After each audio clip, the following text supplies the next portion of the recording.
Hello everyone and welcome to the Starseed Dragon channel. We have an Oracle review here. Full transparency, I forgot that I ordered this. I just got a notification on my phone from Amazon saying that a package has been delivered, and I was like, oh, what'd I get? And I opened it up and I was like, oh yeah, I did order that. Mars retrograde does that to me. I do things absent-mindedly a lot of the time during Mars retrograde. So let's review it. Wild Mystic Oracle card sets, a 50-card deck and guidebook illustrated and written by Anastasia Catris. Beautiful. So 50 cards. Gold gilded edges. Okay, let's open her up. See how this goes. It's going to be a long video, 50 cards, and you know when I get Oracle decks, I read the descriptions from the guidebook. So it's nice how the corners are like that. It's nice, nice thick box. Okay, so I like how the corners are like that. It's nice, lovely. Hardcover book. Lovely. Let's take a look at it. Oh, this book belongs to. Oh, I like that. That's a nice touch. I thought that these were interesting, and the cards are black, so, and I don't know how they're going to show up. So, table of contents, introduction, about the deck, attuning to your deck, keeping an oracle journal, working with your deck, divination. Hey Phyllis, how's it going? Shadow reading, performing a reading, simple spreads, meditation,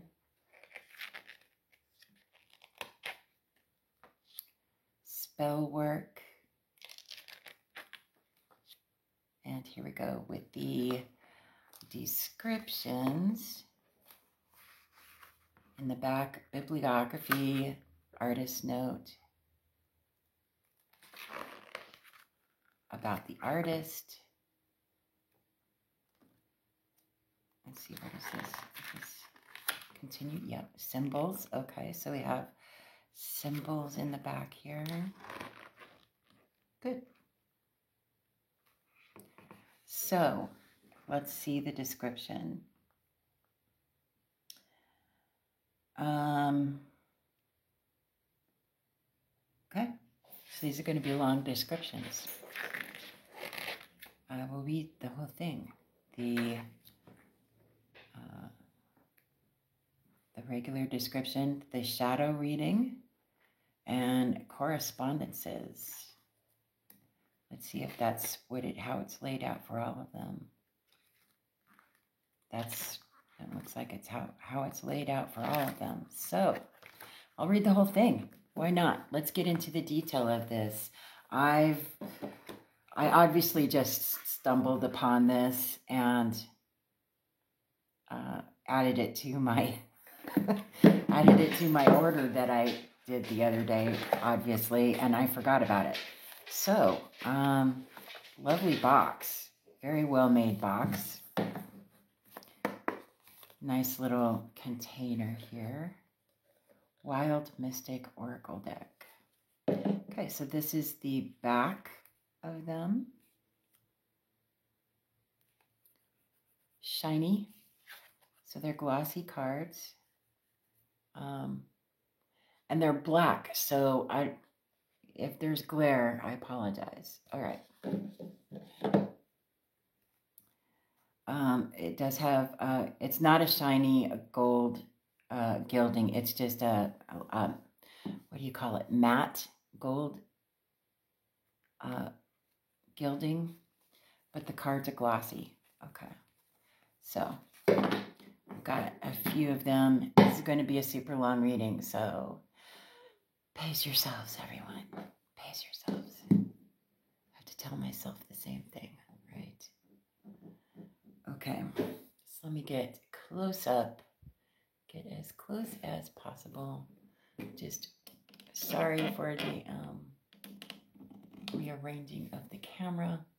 I'll get as close as I can because they're black and they're shiny. There we go. Let me measure, right? I forget to do that quite often. Measure. So here we go.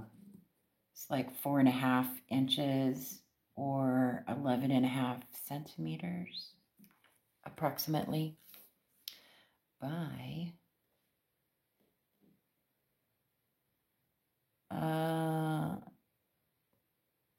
just over 2.5 inches. Or what is that, 6.5 centimeters, approximately. They're a nice size card. Let me get my readers on.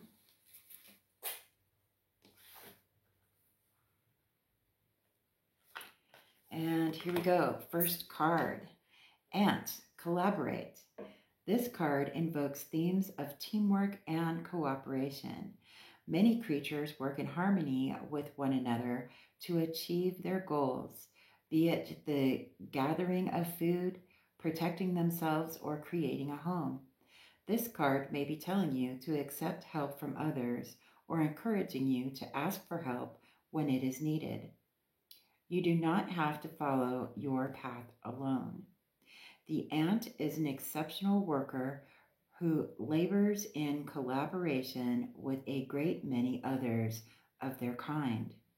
Together, ants create intricate nests and solve problems with feats of insect engineering.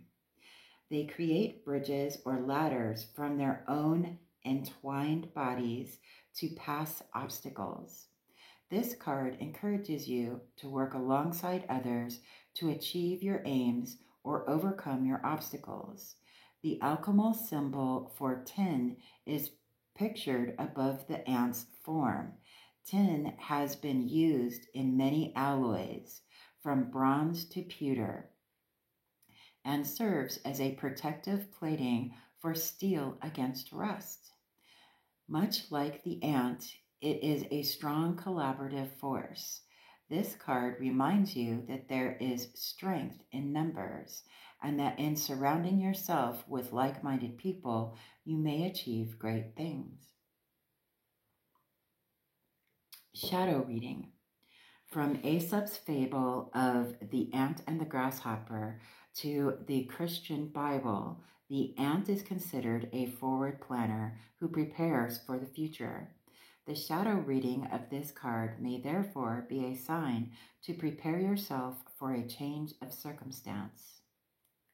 Correspondence, element earth, flora, pecan, meadowsweet, passionflower.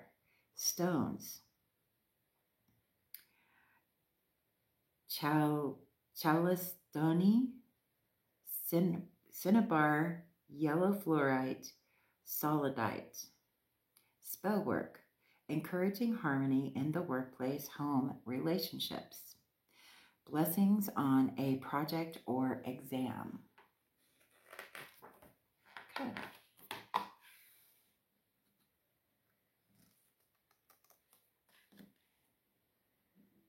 Next is Badger, reveal. This is really beautiful artwork, I must say. I love the whole mandala theme, which is probably, in all honesty, probably why I whispered to review this is the mandala artwork, as I'm currently doing mandala dot painting as my art form currently. Okay, Badger, reveal. This card represents revelation and uncovering hidden truths. As creatures burrow deep into the earth, they seek to reveal food, warmth, solitude, or protection. Burrowing creatures have long been associated with treasure hunting or delving for secrets. The earth is also the final resting place for many creatures, including humans, and delving underground may also be associated with revelations about life and death. This card urges you to dig deep and find the answer you seek. Badgers dig deep within the earth to create large sets to house themselves. Badger sets sometimes damage or destroy building foundations, farmland, and riverbanks. They can alter the courses of hedgerows and boundary lines. This card may be seen as a stubborn and relentless determination to dig, a headstrong hunt for the truth in the darkness, without thought for the disruption such unearthed truth might cause. Shadow reading. While badgers live in small families or clans and are not solitary animals, they are often observed working for themselves rather than cooperating with others in their set. They do not tend to display support for each other when foraging or raising young. In extreme circumstances, they do not even warn other badgers of danger, preferring to look after themselves. The card may be interpreted as a selfish individual. However, it might also be viewed as independence, shyness, or introversion. Correspondences. Element, earth. Flora, primrose, marjoram, daffodil. Stones, onyx, chrysoprase, pyrite, kyanite, obsidian, petersite. Spellwork, seeing through lies and manipulations. Past life regression, divination, dealing with trauma, searching for lost things. Samhain ritual.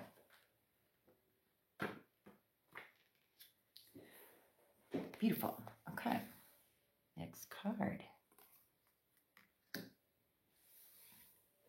Bat, communicate. This card represents communication and connection. Animals from bats to dolphins use echolocation to scout the world around them, hunt down prey, find mates, or detect obstacles in their path. This form of communication with the world is alien to our own human processes and yet increasingly familiar as our species has begun to communicate electronically. This card symbolizes connection to the invisible, as well as connection to the world around us. In Navajo mythology, the bat is a nighttime emissary for the talking god, carrying messages where ordinary people cannot. This card might encourage you to talk through your problems, even if they seem insurmountable. The Awen symbol, which sits above or sits behind the bat, is a druid symbol for the spirit of poetic inspiration sent from nature or the gods. It has become popular in neo-druidry as an emblem of the spirit of life which flows within music, poetry, and stories. Druid bards are musicians, storytellers, and artists who use their art to communicate ancient stories, philosophy, and their understanding of nature. Like the bat who carries messages through the shadows of mystery, the bard communicates mysteries which we aim to solve through listening and interpretation. This card reminds you to express yourself and find your voice. It may also urge you to acknowledge the hidden messages that have been troubling you. Shadow reading. The bat in Aesop's fables is considered a creature of deception, neither bird nor mouse. When associating this story with communication, it is a warning to look out for those who speak falsely or claim to be something that they are not. It might also symbolize blocked communication, stubbornness, and misunderstandings. Correspondences, element, air, flora, club moss, mint, iris. Stones, celestite, cerussite, blue chalcedony, wolfenite. I haven't heard of any of these stones. Have you? Let me know in the comment section below. Spell work, ancestor work, divination, luck or blessing on a speaking engagement or a presentation, encouraging clear communication. Interesting.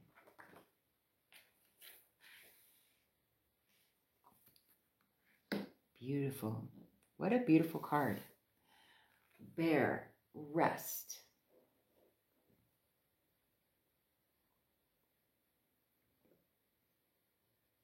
Okay. This card represents the winter months and essential rest. In nature, hibernation is a part of survival for many creatures. The body is calmed for slumber through the cold months. Metabolism is slowed. Physical activity is reduced. It is the tranquil time of silence before the song of spring. In today's busy world, it is important to take time to rest, recuperate, and reinvigorate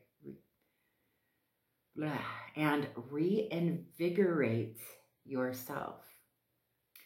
Unlike Heron, page 62, which we haven't gotten to yet, who inspires psychological rest, Bear urges physical rest. This card tells you to reserve your energy and take a moment to look inward. On the bear's forehead is the symbol for the wheel of the year. Rest is a crucial part of the yearly cycle. Humanity's need for rest has caused us to create holidays, vacations, and seasonal celebrations.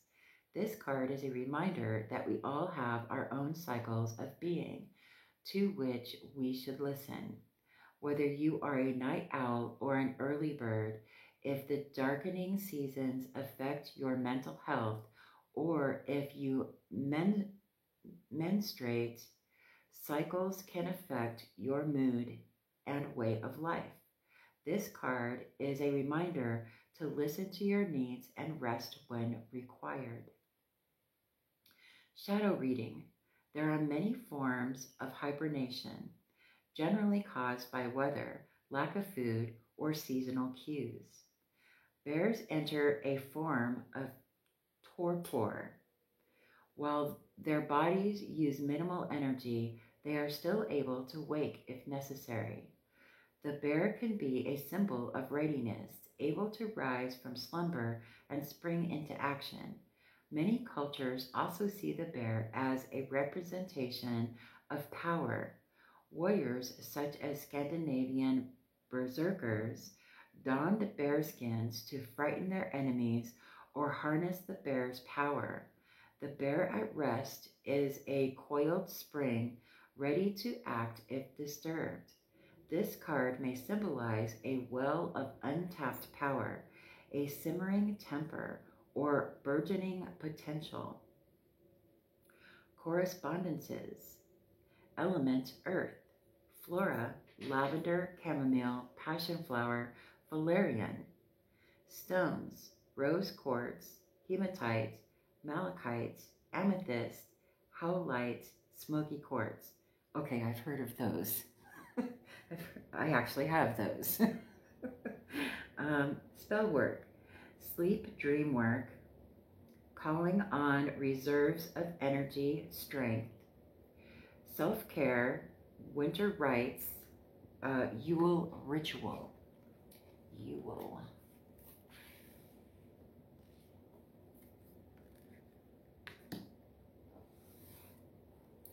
B, work. This card represents hard work, focus, and industry, while the Ant card, page 22, focuses on collaboration to achieve a goal. The B card focuses on the goal itself. It represents effort toward a pleasant outcome or long overdue reward. This card tells us that the goal we seek is within our reach if we persist. The bee, like the hummingbird, page 66, which we haven't gotten to yet,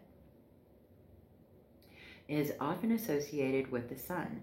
However, the bee's solar energy is focused on production, invention, and the job at hand.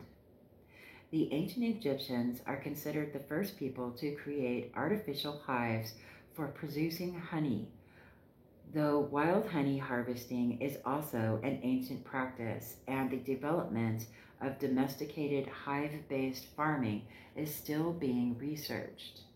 They also believed that the sun god Ra created bees from his tears as they hit the sand. Interesting. Honey has often been likened to gold or imbued with the power of the sun due to its color and its seemingly miraculous production by these amazing insects. We may view the bee card as symbolizing the fruits of labor and a rich, successful outcome. This card indicates financial and business success.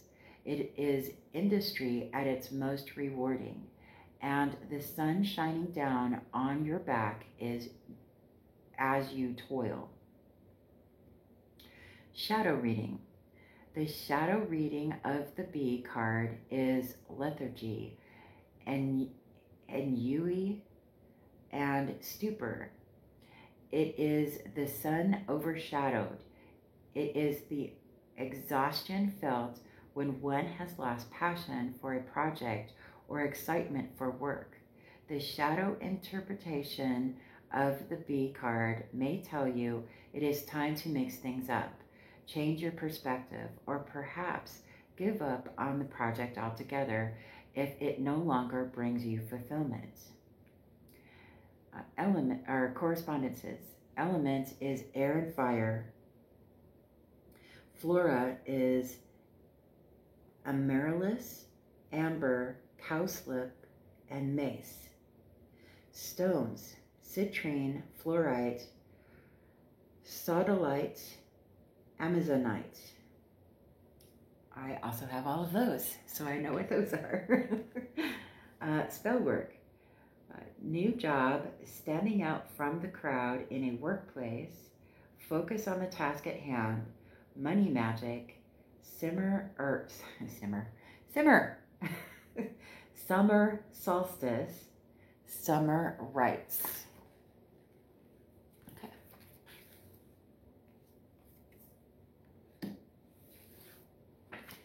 Okay. I'm going to need a lot of coffee for this one. So it's a big book. Okay, we have Boar, victory. This card represents victory and success. Much of the mythology surrounding the importance of the boar comes from the Celts. The boar is a feared creature associated with success in battle, power, victory, and fruitfulness.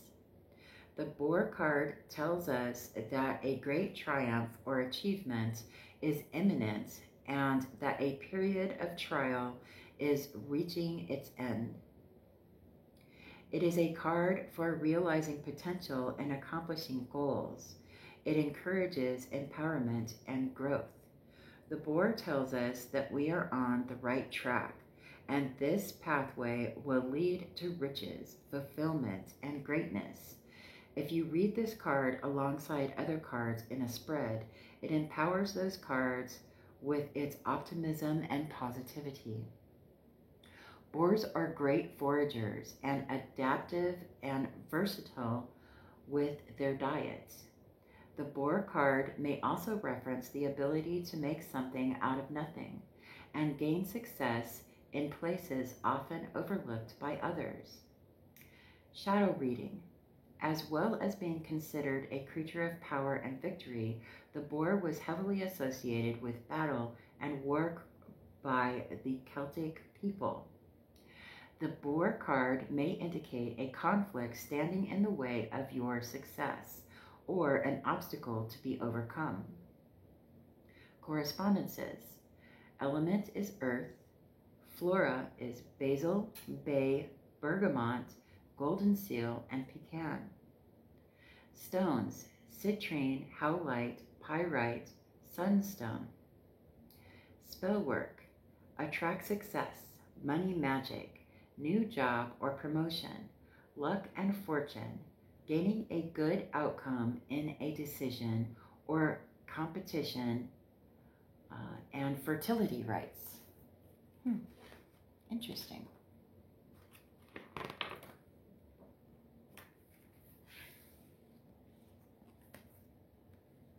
Beautiful.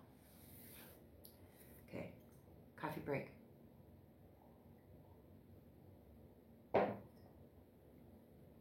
Okay, butterfly, transformation. This card represents change and transition. Butterflies have long been associated with transformation due to their elegant transition from caterpillar to butterfly. This card may symbolize a physical transformation. However, the butterfly's association throughout myth and lore with the soul might indicate a deeper, more intrinsic change. Many cultures represent the butterfly as a vessel for a traveling soul, for good or ill omen. The presence of the butterfly in your reading may indicate a choice or transformation after a period of soul searching, and the rebirth of the soul with new purpose, form, or meaning. In the Sierra Madre Hills, Mexico, the migration of monarch butterflies has taken place around the time of Dia de los Muertos, the Day of the Dead, since pre-Hispanic times. Many people associate the butterflies with the souls of loved ones returning to families and friends for the celebrations. This card could be seen as a comfort to those who have lost someone. If you believe in an afterlife or rebirth, it is a reminder that these loved ones continue. If you do not, it is a sign of their energy being released into the universe and passing into nature. Shadow reading. When dealing with themes of rebirth and metamorphosis, remember that something must end so that something new may take its place. Caterpillars must destroy themselves, dissolving to become the beautiful winged creatures we know. The destruction before a transformation may be difficult, and change can fill one's heart with fear. But this card reminds you that the destination is worth the journey. Correspondences. Element is air. Flora is protea flower, straw flower, peppermint. Stones. Charoite, charoite, malachite, opal. Spellwork, manifesting change, aiding a transition, new job, moving on from a relationship, spring rites, Beltane ritual. I love Beltane. It's my favorite day. Love Beltane.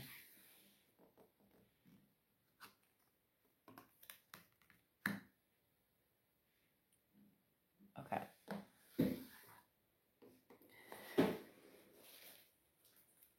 Okay. Cat, mystery. This card represents mystery and magic.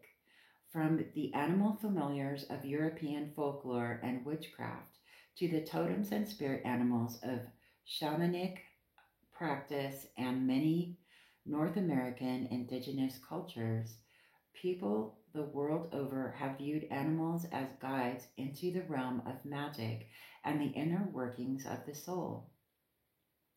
This card symbolizes a gateway into magic, mystery, or dream, whether that manifests through faith, spirituality, or magical practice. Cats were sacred animals in ancient Egyptian society and were associated with many deities, including Isis and Bastet. In Norse mythology, cats are said to draw Freya's chariot, while in the Muslim faith, the creatures are revered due to their cleanliness. In Chinese folklore, cats were considered the original caretakers of Earth. This card may represent a powerful magical or divine influence. The cat is both independent and social. They are both caring, empathetic creatures and deadly predators. Cats are complex beings who may be hard to read. This card reminds us that magic can be difficult to interpret, but to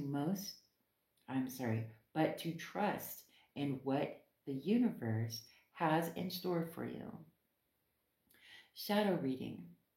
On the surface, the shadow reading of this card may warn you of ill omens, malicious individuals, or ill wishes.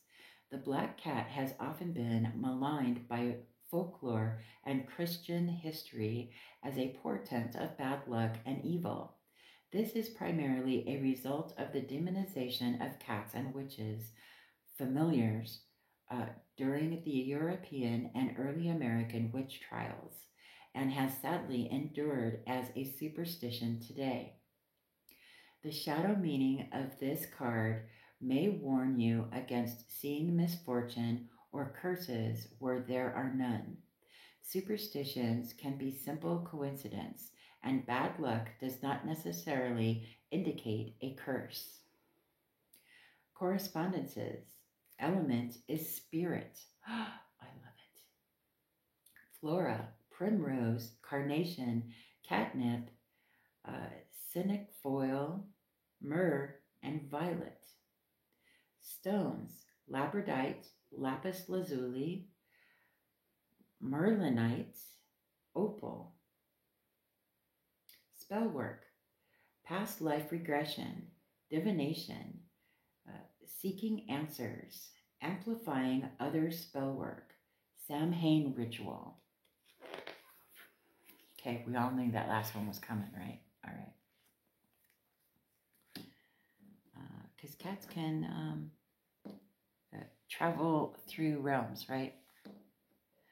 Okay, next card. Chameleon disguise. I love chameleons. This card represents disguise and facade. It is the idea of blending into one's social landscape to fit in, but also in order to acclimate to new surroundings.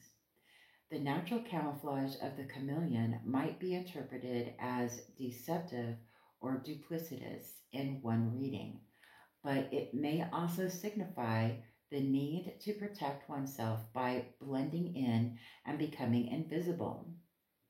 This card could symbolize a wallflower who feels invisible or a social butterfly who can adapt and thrive in any social situation.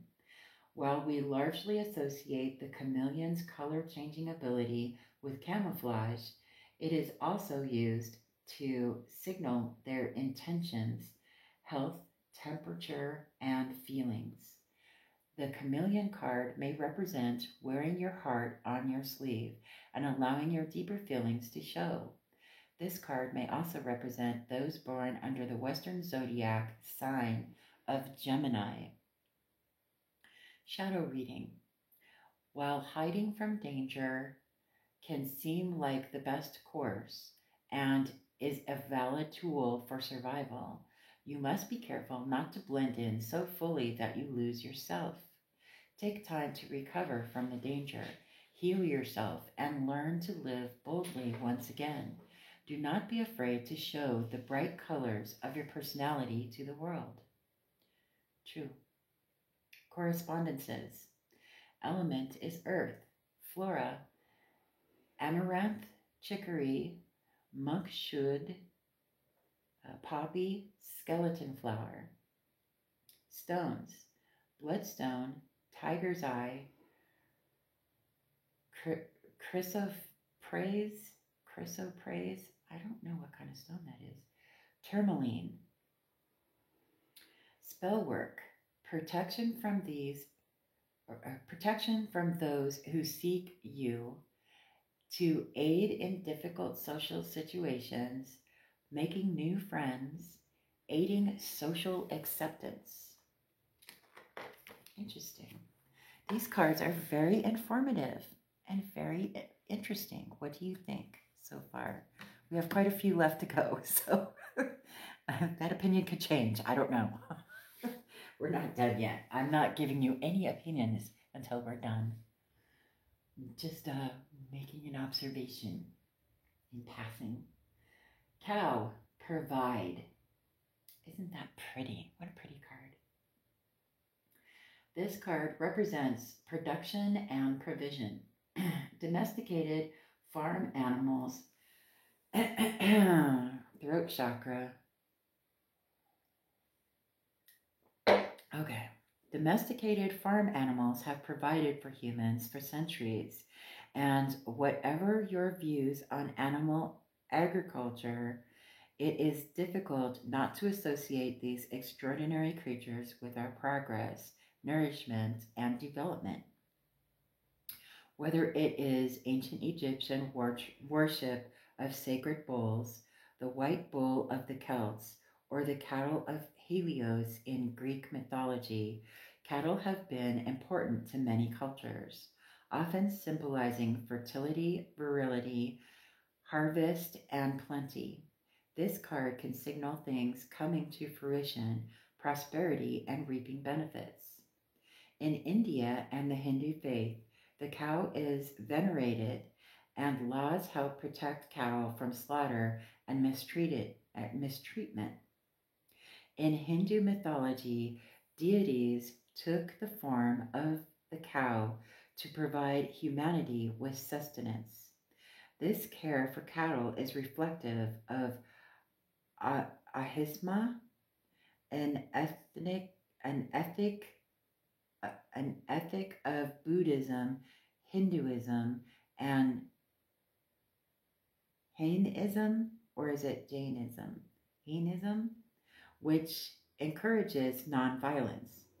Inspired by this, the cow card urges you to help and provide for those around you. It may be seen as a symbol of charity, sharing abundance, and producing for the good of others. This card may also represent those born under the Western zodiac sign of Taurus, of course.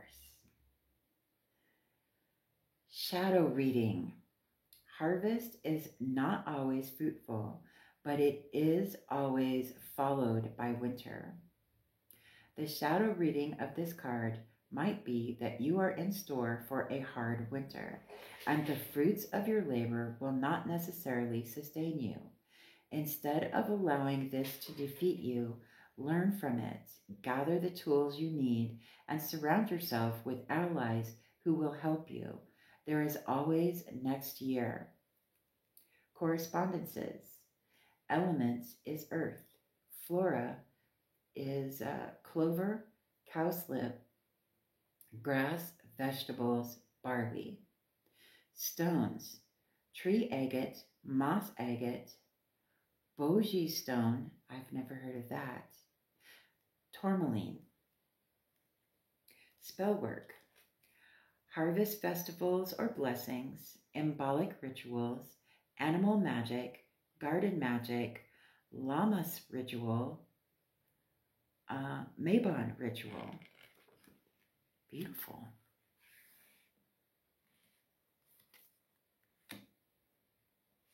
Happy crab. Okay. Crab. Care.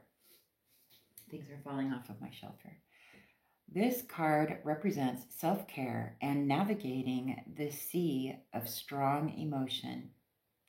If the hummingbird card, page 66, we haven't gotten there yet, represents the sun within this deck, then the crab is the moon. In Western astrology, the crab is affiliated with the star sign Cancer, whose ruling heavenly body is the moon. In Rudyard Kipling's Just So stories, a giant crab makes the sea rise and fall, just like the moon's power over the tides. The moon is often associated with strong emotion, the soul, energy, and feeling. The crab card symbolizes the ebb and flow of strong emotion and taking control of the tides of feeling, whether they are calm seas or destructive tsunamis. Crustaceans live in a casing of thick armor, which guards them against predators and the potential violence of the water around them. This card is a symbol of empathy, therapy, and self-care. It urges you to recognize the destructive forces of negative emotion and take steps to guard yourself against them. The crab card is a reminder not to allow strong waves of emotion to overtake you and destroy you, but to ride the waves and find your safe harbor. This card may also represent those born under the Western zodiac sign of Cancer. Shadow reading.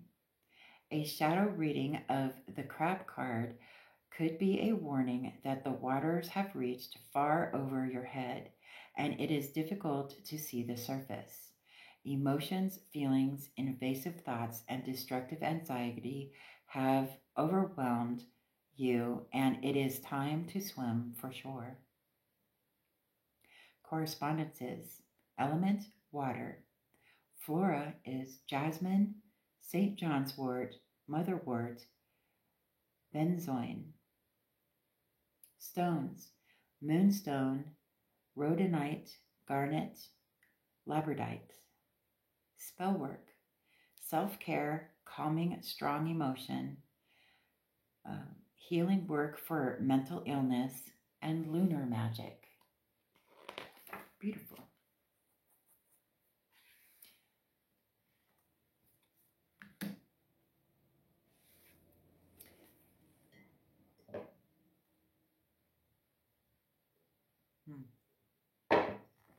Crocodile, patience. This card represents patience and consideration. Crocodiles are ambush predators, and their strategy involves waiting and educated prediction. They observe the habits of their prey, monitoring watering holes, and strike only when ready. This card is a symbol of careful judgment and deliberation. It urges caution, warns against impulsive decisions, and advises you to weigh your options. The presence of the crocodile in your reading might also indicate that there is no easy answer to your question, or that whatever you are deliberating will be a complex decision. Associated with water serpents and sea monsters, the mythological crocodile has a fearful reputation. Crocodiles have been revered by many cultures the world over, from the ancient Egyptian god Sobek to the crocodile guardian of the Goan people of Adulshem.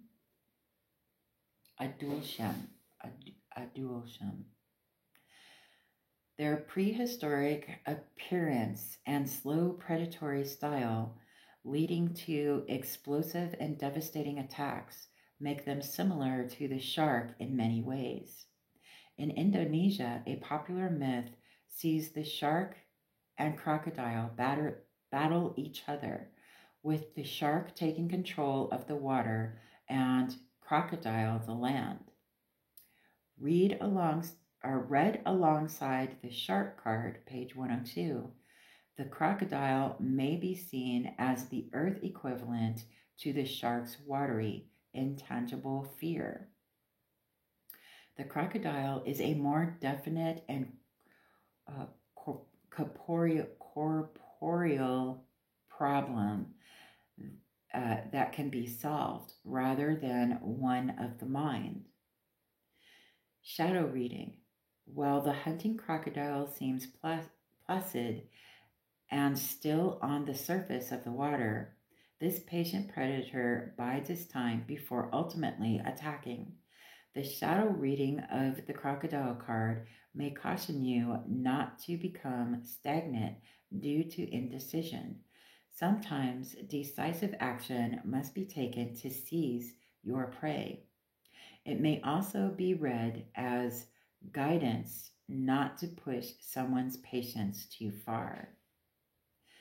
Correspondences, element, earth and water. Flora,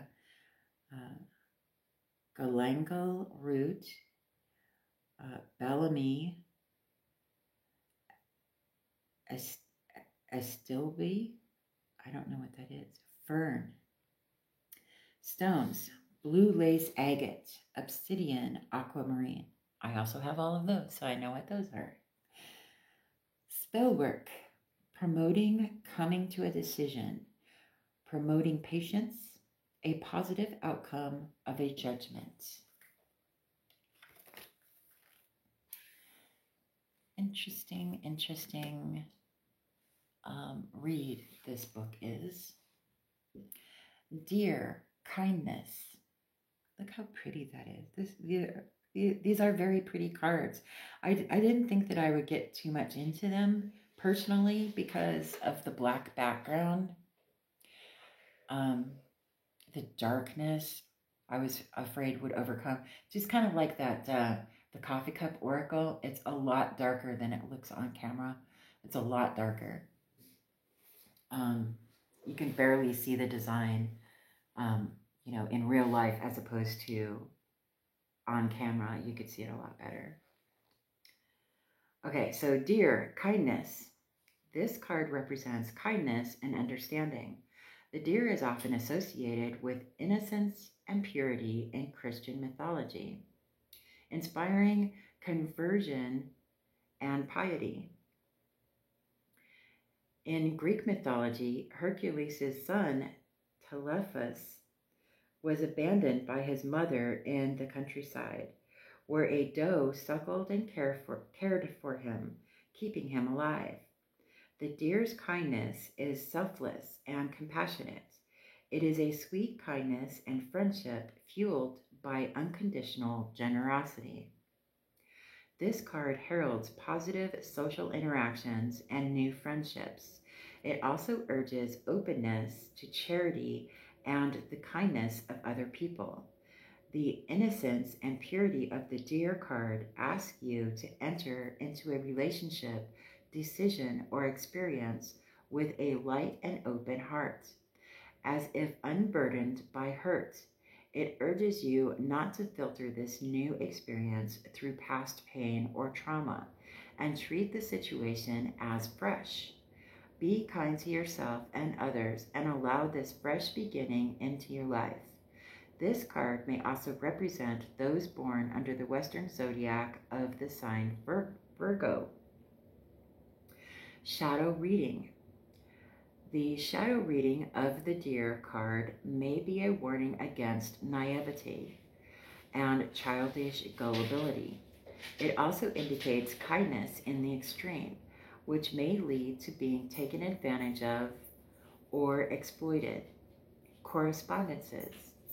Element is earth. Flora is yellow rose, gladioli, bluebell, myrtle, acacia.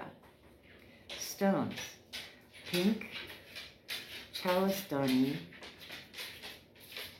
jade, jasper, kunzite.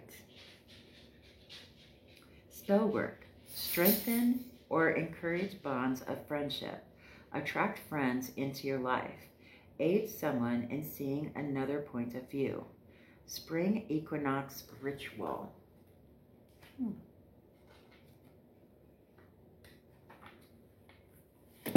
Oh, whoopsie. So sorry. So sorry. Didn't fall asleep on me, did you? All right, here we go. Beautiful. Dolphin, balance. This card represents balance and equilibrium. Myths concerning dolphins can be found in cultures around the world where sailing is or was a dominant trade. Let me just check and make sure I didn't throw that. Oh, there we go. Okay, sorry. In heraldry, two dolphins swimming in the same direction is a symbol of balance and stability. As mammals who breathe air yet live in the suffocating sea, dolphins require a balance between air and water in order to survive. The dolphin card urges balance between different aspects of the self. It is stability in the face of a storm and calming the tempest within to come to a better understanding. It is a hectic lifestyle that needs re-evaluation or stressors that need to be addressed.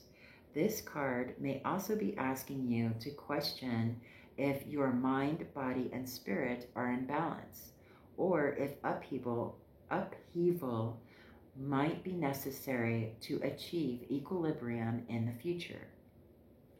This card may also represent those born under the Western zodiac sign of Libra. Shadow reading. The shadow of the dolphin card is an imbalance to excess. This could indicate an obsession, addiction, or unhealthy fixation that is throwing you out of balance. This imbalance may also be affecting those around you, and it might be necessary to reconnect with those who can help or ground yourself in reality. Correspondences. Element is water. Flora is dahlia, carnation, geranium. Stones, agate, celestite, serpentine, fluorite. Spell work, emotional balance during a difficult time, psychological balance, and aid for mental turbulence, aiding those with addiction. Ooh.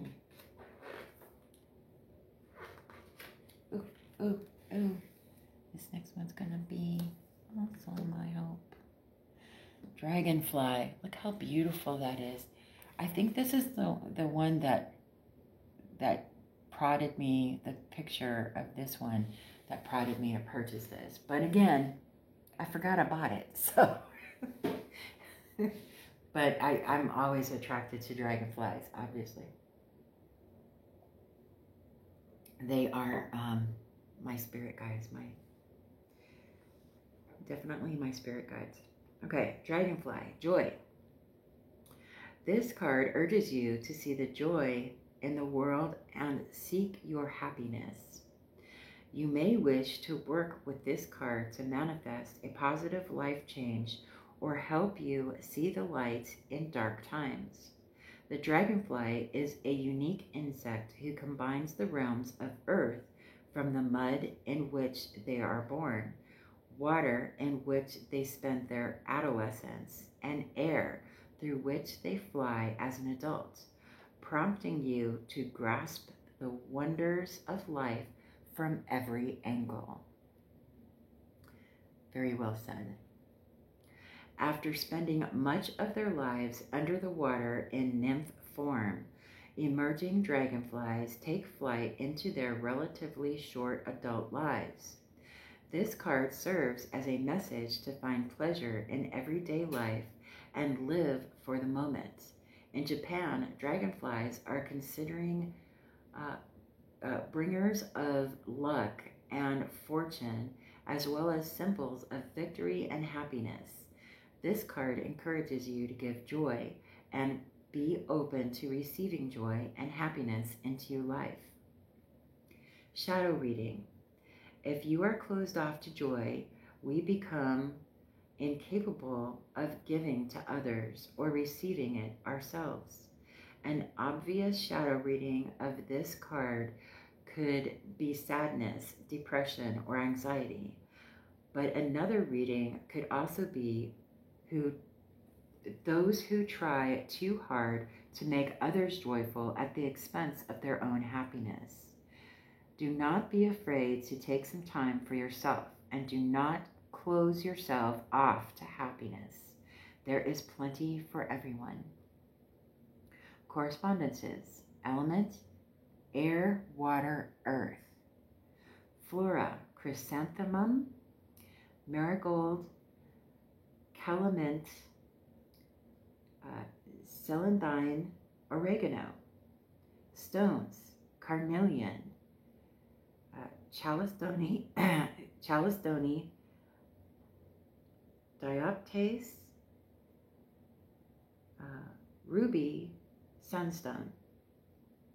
Spellwork, to promote happiness, celebration of life, luck and prosperity magic, attracting joyous events. Ooh, I love dragonflies so much. Ooh, my next one is also my spirit animal. Elephants. Isn't that beautiful? I love it. Elephants. Memory. This card represents our ancestors and those we remember who have passed on. Elephants have excellent memories and often recall difficult routes and terrain to survive drought. They are also one of the few species on Earth, other than ourselves, recorded to have funerals. They lay leaves and sticks over deceased elephants and stand watch over their bodies for days at a time. These intelligent and compassionate animals inspire reverence for the memory of those no longer with us. This card is a reminder that those gone are not forgotten and to learn from those we have lost. It is respect for elders and acceptance of wisdom. Truth right there. This card might also call you to look into your past or heal your mind and spirit. Past life regression, trauma therapy, or shadow work might be necessary to combat old wounds and painful memories. You may be dealing with the grief of a loss through either death or absence. This card encourages you to take time to mourn and learn from your memories. Shadow reading. The shadow of the elephant card is forgetfulness. While this can be seen negatively in terms of absent-mindedness, it can also indicate letting go of painful memories and not paying heed to that which does not serve us. Very Six of Cups energy, right? Nostalgia, that word nostalgia is very dangerous. Much like the light reading, which tells us to learn from the memories of loss, the shadow tells us to learn, but then discard them. Correspondences. Element, earth, spirit. Flora, forget-me-not, lilac, caraway, bergamot, periwinkle. Stones, black calcite, howlite, quartz, wolfenite. Spellwork, Samhain ritual, easing the loss of a loved one, helping to train memory, guarding against memory loss, past life regression. I'm really surprised that one of the stones isn't Apache tears, but maybe it is. I don't know. Who knows? Apaches don't know elephants, right? Or do they? I don't know. Next card, Fox, cunning. This card represents shrewdness, wit, and astute intellect. Before Christianity subverted the fox into a creature of deceit, they were revered by the Celts as a being of wise counsel and logical reasoning. The fox's pelt was said to contain great magic, and cunning was seen as a positive trait necessary for the tactics, logic, and diplomacy of war. The fox card in this deck represents a tactical and knowledgeable person, one who prefers words over action. The fox is a stealthy and clever predator, and the fox card might be urging subtlety and tact, might be urging subtlety and tact in pursuing one's goals. A heavy hand is not always necessary, and the fox card encourages refinement and delicacy. That reminds me of the saying that I grew up hearing my grandma say, and that it's become my motto: the softer the touch, the stronger the arm, right? Foxes are adaptable creatures, and by approaching the problem rationally and with a delicate hand, you will best discern how to move forward. Very well said. I'm really enjoying reading this book to you, just so you know. Shadow reading. Much like the raccoon dog, page 88, we haven't gotten there yet. The fox is often associated by both Asian and North American mythology with being a trickster or shapeshifter. The shadow of this card may warn you to be careful of those who could manipulate you or use their words to make you question yourself. Correspondences. Element is earth. Flora is aspen, primrose, foxglove, citronella. Stones. Muscovite, amethyst, aquamarine, blue kyanite.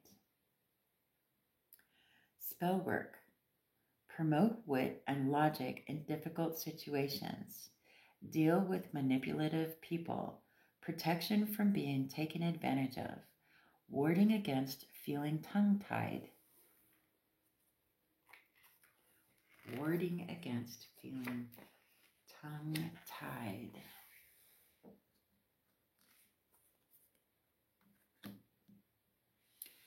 Frog. Coffee time. Frog. Heal. This card represents healing and restoration. The frog, like many creatures, including cats, ravens, goats, and pigs, was often associated with witchcraft in early European superstition. Frogs were reportedly used as ingredients in spells for curing illness, ridding the skin of warts, and even curing a broken heart. This association with healing may have stemmed from lore that linked the frog with death and rebirth due to their transformation from a tiny water-based tadpole to their adult form. The frog card is one of physical and mental healing. Healing can seem like a long and arduous process, but this is a card of hope and recuperation. In ancient Egypt, the frog was a symbol of childbirth, fertility, and procreation. The frog card might reference an upcoming birth, adoption, or addition to a family. If you do not plan on having children, then it might indicate the birth of an idea, life-changing project, or other creation of the mind or spirit. Shadow reading. The shadow reading of the frog card might be a portent of ill health, either mental or physical. However, it might also symbolize a blockage or delay in healing. This might relate to a difficult or extensive diagnosis, chronic illness, or ongoing mental health issues. The card is encouraging you not to feel disconnected from the power of healing, even when the road ahead seems difficult. Correspondences. Element is water. Flora is adder's tongue. Aloe vera, anemone, feverfew. Stones. Bloodstone, tourmaline, turquoise, clear quartz. Spellwork. Healing magic, caring for a sick or recovering person. Fertility magic, luck with a diagnosis or surgery. Interesting.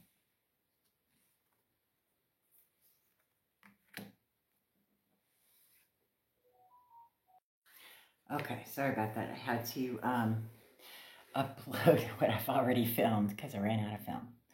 Okay, goat, deal. This card represents a pledge or contract in Greek mythology.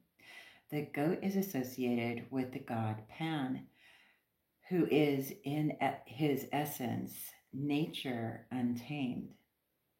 This god was later inverted by Christian mythology to symbolize the devil, and consequently, much lore regarding the goat is swept up in themes of evil, devilry, and deception. The goat was often associated with witchcraft and regarded as a witch's familiar, with some believing that the goat was the devil himself who came to make a pact with a fledgling witch. This card is a pact or promises to be made. It is a sign of bondage to a person, institution, or cause. The goat is highly adaptive and resilient. Goats are excellent climbers and browsing grazers, making them hardy animals. They are agile in difficult terrain and able to surmount great natural obstacles. The deal card may symbolize a dependable contract, able to withstand significant changes and challenges. This card may be emblematic of a partnership, marriage, or union which has seen tough times but always manages to overcome difficulties. This card may also represent those born under the Western zodiac sign of Capricorn. Shadow reading. The shadow reading of the deal card indicates the God of the old world rather than the devil of the new.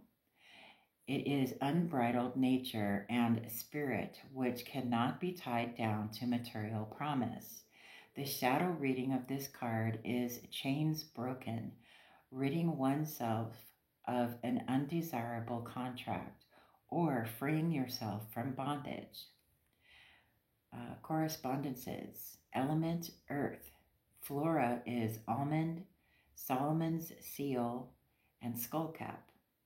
Stones. Sapphire, tanzanite, jasper. Spellwork.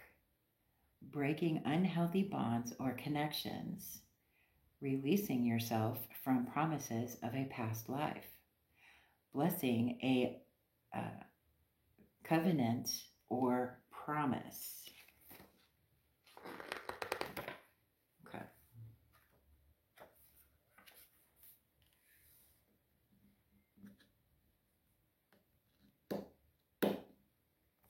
Oh, we got some stickers.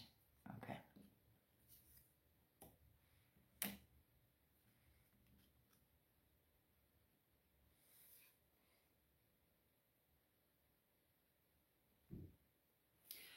Hawk, hunt. This card represents the hunt and the pursuit of one's goals, forsaking all else. The hawk is a predatory creature known for keen eyesight and revered for swift, decisive aerial action. The Celts associated the bird with foresight and acuity.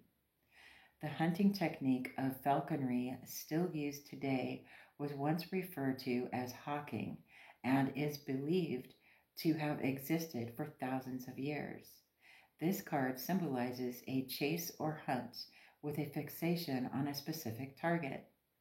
It is the pursuit of a goal or outcome with a streamlined, sniper-like focus. This card may communicate that you will soon find something you once thought lost. It is a symbol of a successful hunt for something that has long eluded you or that you thought you could never achieve. If you are using this reading to decide on a new course in life, now might be the time to try something you have always wanted to do but thought was out of your reach. Those who do not seek will never find. This card may also represent those born under the Western zodiac sign of Sagittarius. Shadow reading. The shadow reading of this card might draw your awareness to the figurative blinders or hood over your eyes, like a trained captive hawk, which may keep you from seeing the bigger picture. It is tunnel vision, inflexibility, and being ignorant of the needs of others. Correspondences. Element is air. Flora, mistletoe, mace, orchid. Stones, amethyst, black tourmaline, smoky quartz. Spellwork, promoting focus on a singular task, finding lost things.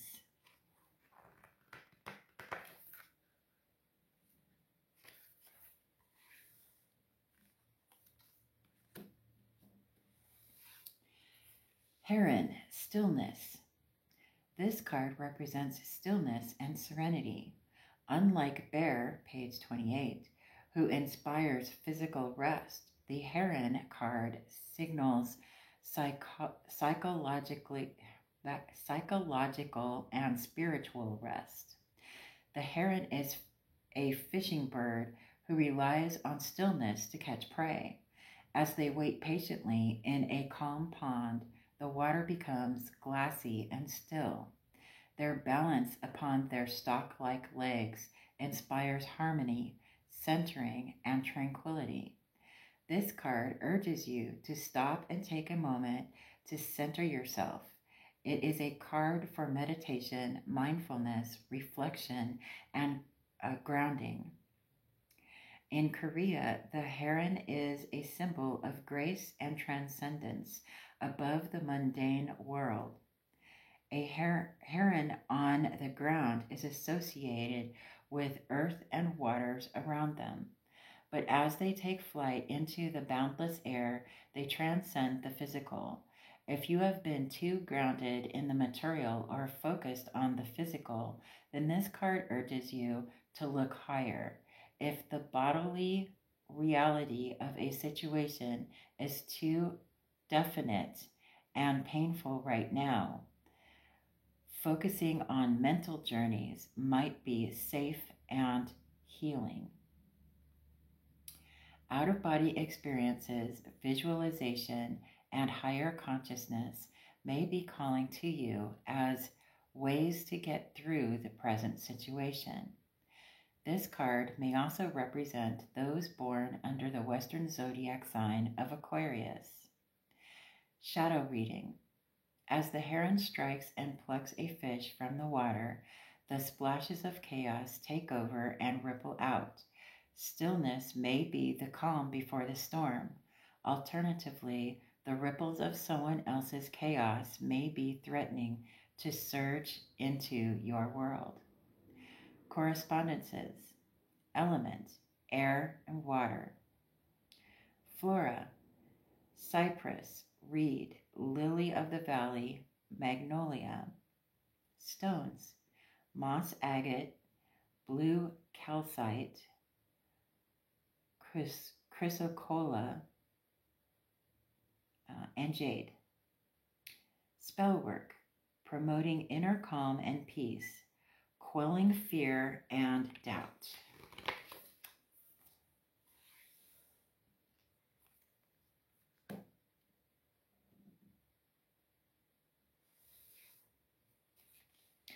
Horse, trust. This card represents trust and loyalty. Throughout history and within different cultures, horses have been associated with war, power, death, and luck. However, any who have chosen to work alongside them or ride with them will probably favor the theme of trust. A larger and imposing creature since its domestication, the horse has been an essential part of human development for good or ill. Humans have entrusted horses with their lives and fortunes. Horses have loyally walked alongside humans in battle, storm, and over oceans. This card is symbolic of allegiance, solidarity, and camaraderie. It is a friendship forged from mutual respect and shared adversities. When a horse is trained to be ridden, they are said to be broken. Through this process, their natural animal urges to hide or flee are replaced with subservience to the human rider. One reading of this card could be warning you not to trust blindly, to follow your own will when you feel you are being led astray. It is urging you to trust in yourself. Shadow reading. In Scottish folklore, the Kelpie is a shape-shifting creature who generally takes the form of a black horse. The creature entices wandering humans to ride it, then runs into the water where the victims are drowned. Much as the light reading of this card warns against blind trust, the shadow reading warns against misplaced trust. Correspondences. Element is the earth. Flora is freesia, sweet pea, and thyme. Stones. Sodalite,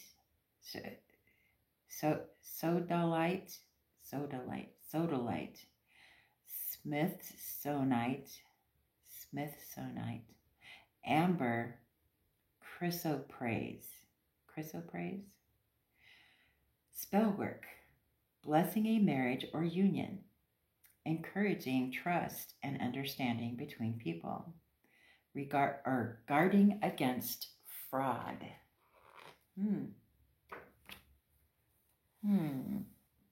Interesting. Beautiful. Hummingbird. Hummingbird energy. This card represents unbound energy and zeal. If the crab card, page 42, represents the moon within this deck, then the hummingbird is the sun. In Aztec mythology, the hummingbird god, and I apologize for mispronouncing this, I know it's going to happen,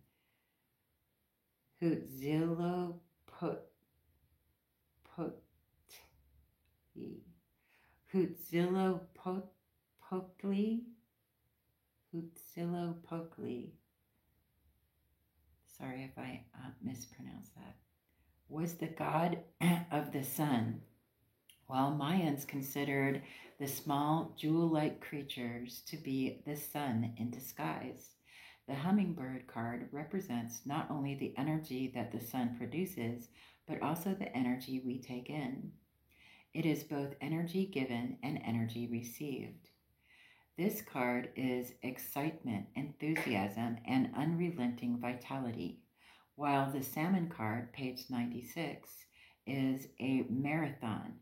The hummingbird card is a sprint.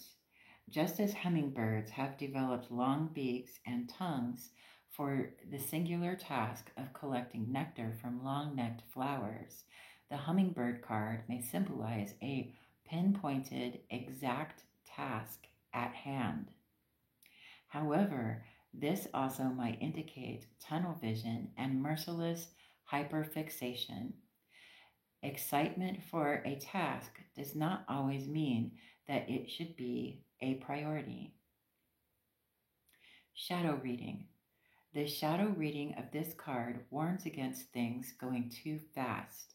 It is the candle burning at both ends and in the middle at the same time. This card cautions against creative, psychological, and spiritual burnout. It represents mania as well as inattentiveness and things falling to the wayside in the blur left behind. Correspondences. Element, air and fire. Flora, belladonna, lovage, mint, oregano, fuchsia. Stones, calcite, ruby, zincite, quartz. Spellwork, gain energy. Call extra energy and power into your spellwork. Aid with feelings of mania or erratic mood swings. Summer rites, summer solstice.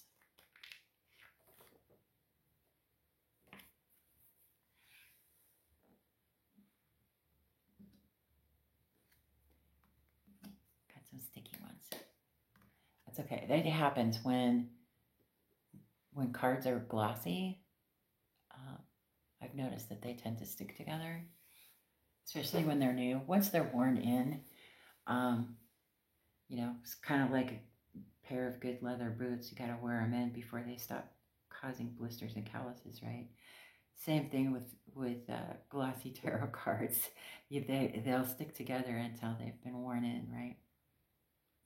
Jackalope, believe. This card represents belief and appreciation of the unknown. The mythological jackalope, a rabbit or hare with the horns of a deer or antelope, is found in folklore all over the world, as well as being a popular cryptid in North American folklore. Tales and depictions of horned rabbits can be found across continents, from the oral legends of the Wixarica people in Mexico to the single-horned almiraj of Iranian myth. This creature has existed through hybrid taxidermy, art, and stories for centuries and consistently ignites the imagination of storytellers through the present day. Despite being a mythological cryptid, the jackalope's origin is commonly attributed to actual sightings of rabbits and hares suffering from a condition known as Shopee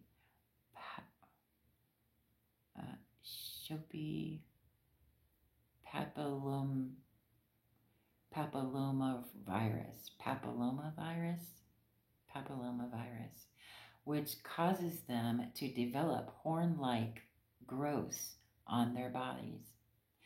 The jackalope reminds us that many unbelievable stories begin with fact and to appreciate magic in our everyday.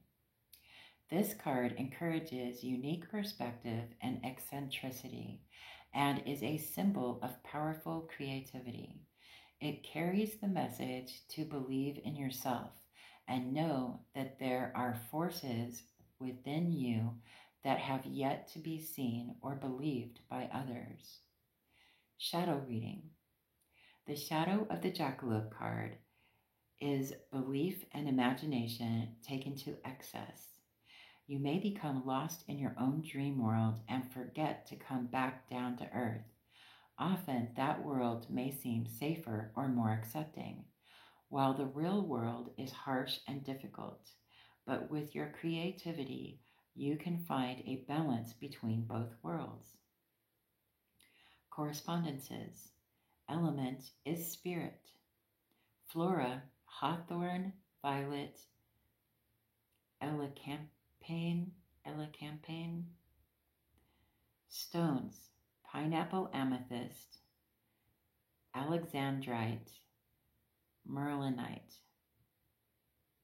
Spellwork, see the unseen, fairy magic, encouraging imagination and inspiration, connecting with the other worlds, promoting visions.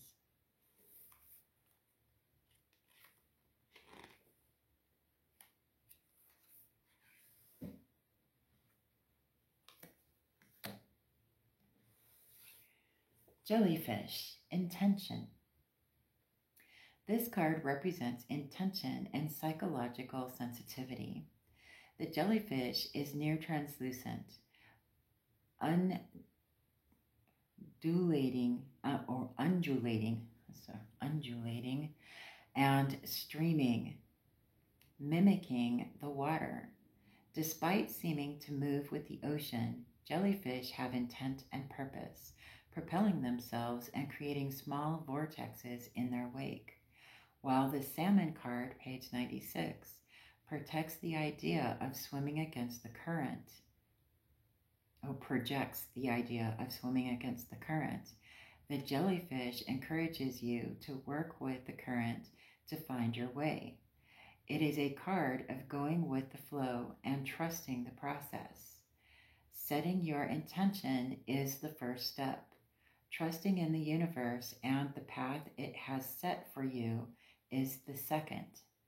Jellyfish are sensitive to changes in water temperature and have become an unwitting omen of climate change.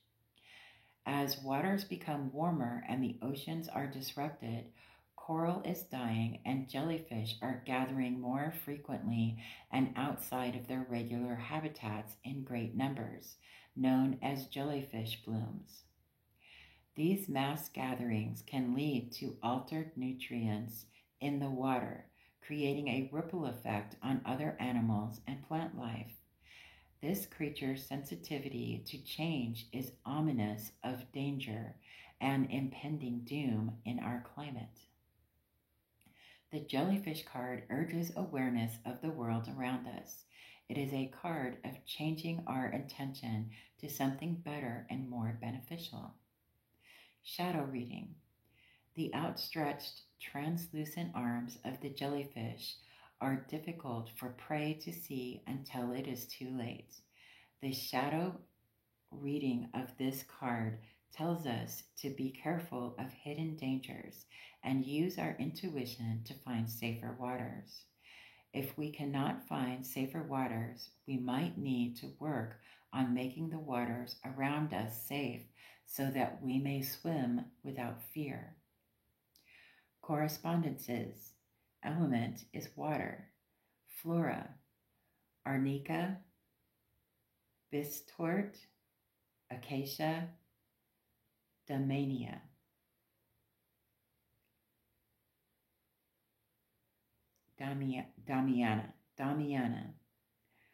Stones. Magnetite, dioptase, rainbow moonstone, aqua aura. Spellwork. Setting intention, heightening psychic power, divination magic.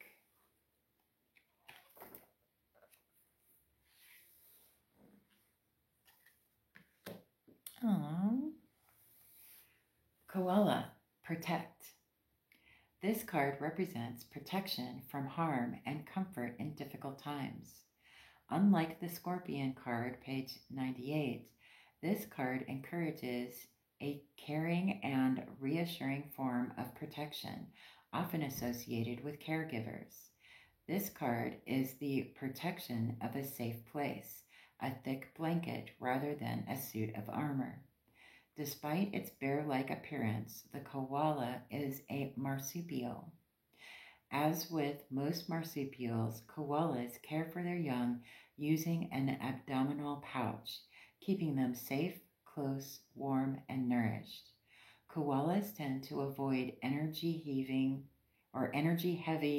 hostile behavior unless it is necessary, but can be aggressive and territorial when forced.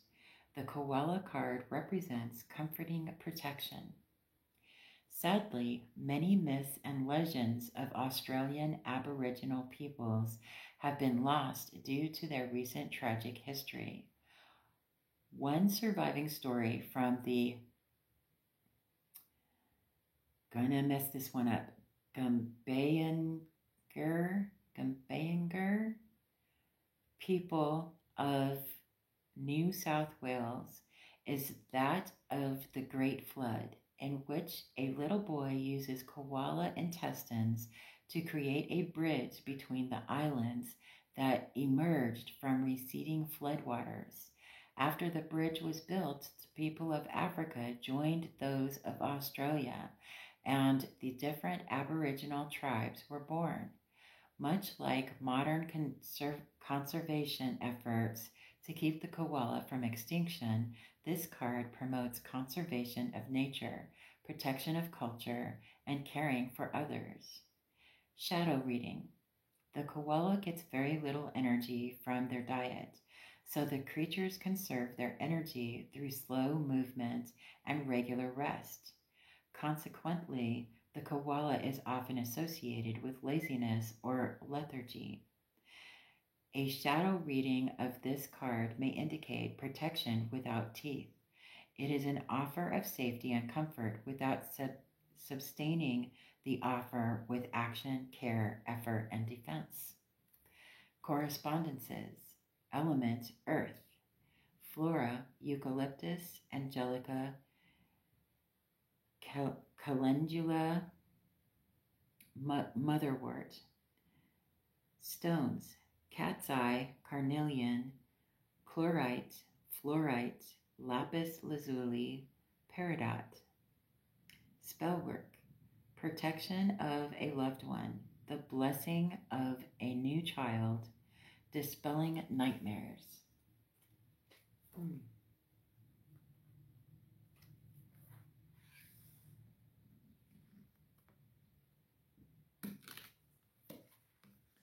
Oh, look at that. How pretty is that? Lion, courage. This card represents bravery. The lion has long been held as a symbol of courage and valor. From Christian mythology to the inversion of the trope in The Wizard of Oz, from ancient Mesopotamia to Iran, Greek mythology to authoritarian legend, the lion has signaled honor and virtue. It is often associated with monarchy and leadership. Many monarchs known for their courage have taken the name of the lion, while the lion in heraldry symbolizes that same trait. The appearance of this card in your readings encourages nerve, valor, and heroism. Often the lion is a symbol has been instilled with themes of noble pursuits and honorable behavior. This card urges you to take the high road when faced with temptations of vengeance, anger, or the easy way through a situation. Taking the high road can often be the most courageous and difficult step. It is a message to not let oppressors get you down or situations overwhelm you. This card may also represent those born under the Western zodiac sign of Leo. Shadow reading. When the lion card appears in its shadow state, courage and bravery are diminished. The inversion of bravery into fear is coupled with self-doubt, self-loathing, imposter syndrome, and a lack of confidence. Correspondences. Element is fire. Flora is borage, columbine, iris, mustard, pepper, and yarrow. Stones, bloodstone, garnet, labradorite, peridot, veracite. Spellwork, gaining courage in the face of adversity, overcoming fear.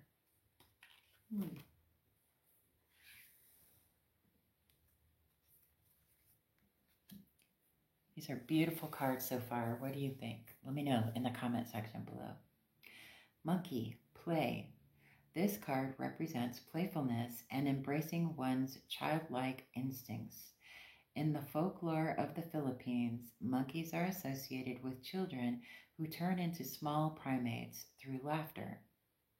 In popular culture, monkeys are often associated with mischief, laughter, and fun. This card promotes a childlike view of the world, a playful heart, and not reading too heavily into hidden meanings.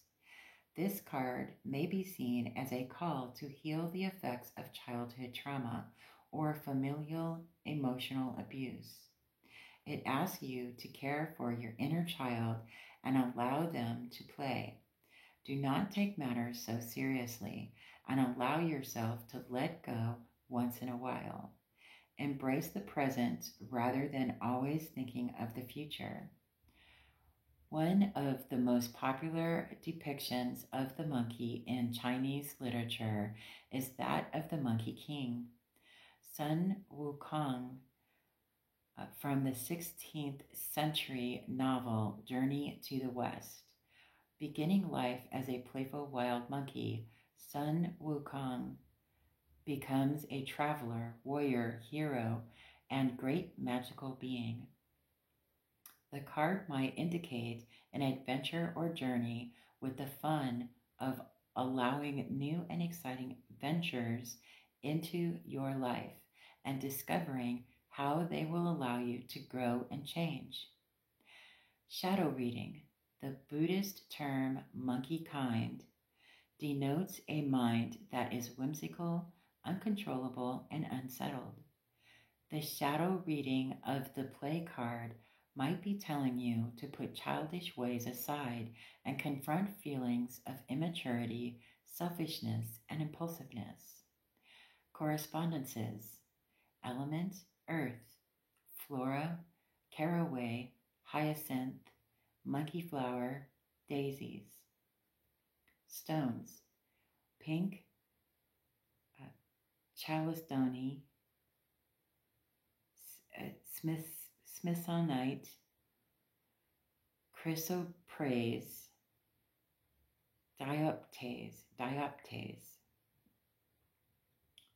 Spell work, healing of the inner child, fairy magic, dance magic, bringing lightheartedness to a tense situation, celebrating the birth of a child.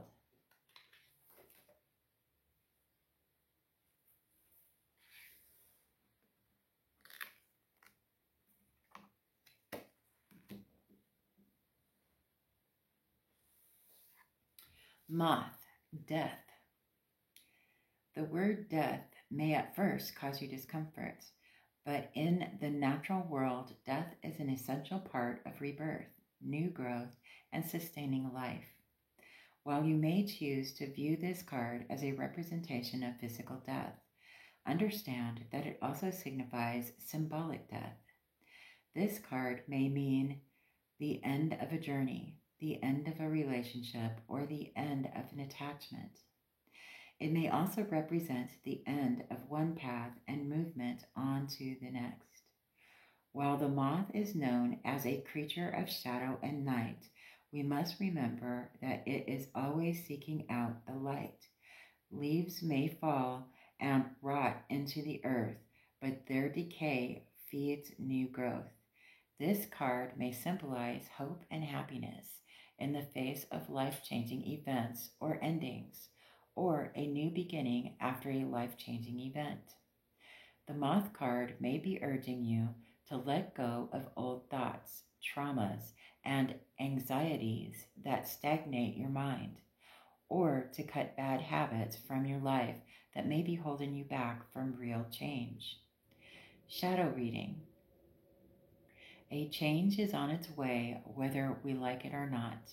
Perhaps we are not prepared. Looking forward and toward the future can be scary and unnerving, especially when we are unsure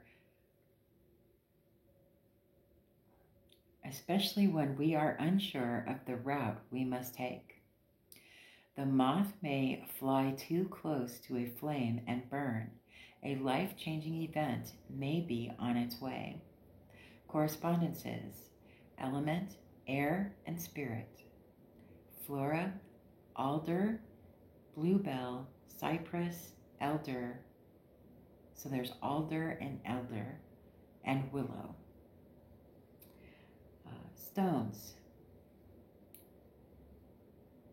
chastolite, amethyst, hyalite.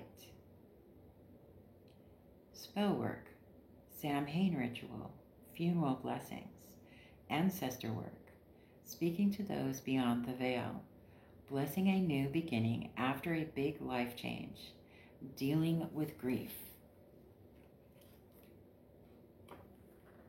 Again, why don't they have Apache tears in there? I don't know. Do people not know about Apache tears? That would be sad. People didn't know about that. Okay. Talking to myself now, as I do. Narwhal, freedom. This card represents freedom and independence. The narwhal is a mysterious creature of the icy ocean. Long ago, their tusks were sought after for magical purposes, and they were often associated with the mythical unicorn. Even today, we have little understanding of their impressive singular tusk. The theory is that it might be used for communication. We do know that narwhals are elusive and do not do well in captivity, which adds to their natural mystique. This card is one of liberty, independence, and not allowing yourself to be tied down. The narwhal card evokes magic, power, and spirit. It is knowing your own power and celebrating it through expression, individuality, and uniqueness. The narwhal card is freedom from commitment, earthly ties, and responsibility, allowing you to swim in the deep oceans under an icy blue moon. This card is a symbol of adventure, travel, and journeys to find yourself and the power within. It is hope and liberty after a period of restraint or inhibition. Shadow reading. Just as the narwhal has gained mystique and reverence through its elusiveness, you may be clinging to the dark and mysterious image you have created by keeping your distance and not connecting with people. Do not be afraid to open yourself up to warmth, vulnerability, and companionship. The waters are far colder when you are alone. Ain't that the truth? Correspondences. Element, water. Flora, rue, strelitzia, barberry, heather, sea holly. Stones, golden beryl, uvarovite, lepidolite, and sunstone. Spellwork, moving on from an acrimonious breakup. Blessing a child or loved one. Moving home. Travel magic.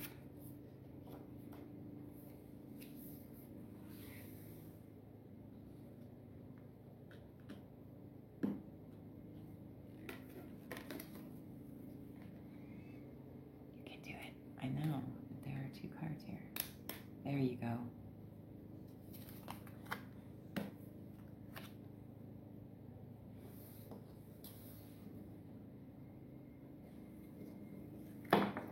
One moment, please. There we go. We're all in now. All right. Okay. Octopus, adaptation. This card represents adapting to new situations, flexibility, and adjustment.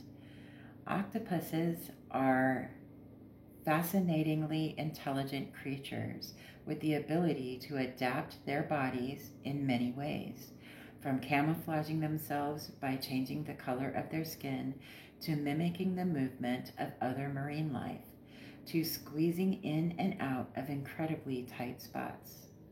They are even capable of leaving the water for a time to avoid predators, much like the salamander, page 94.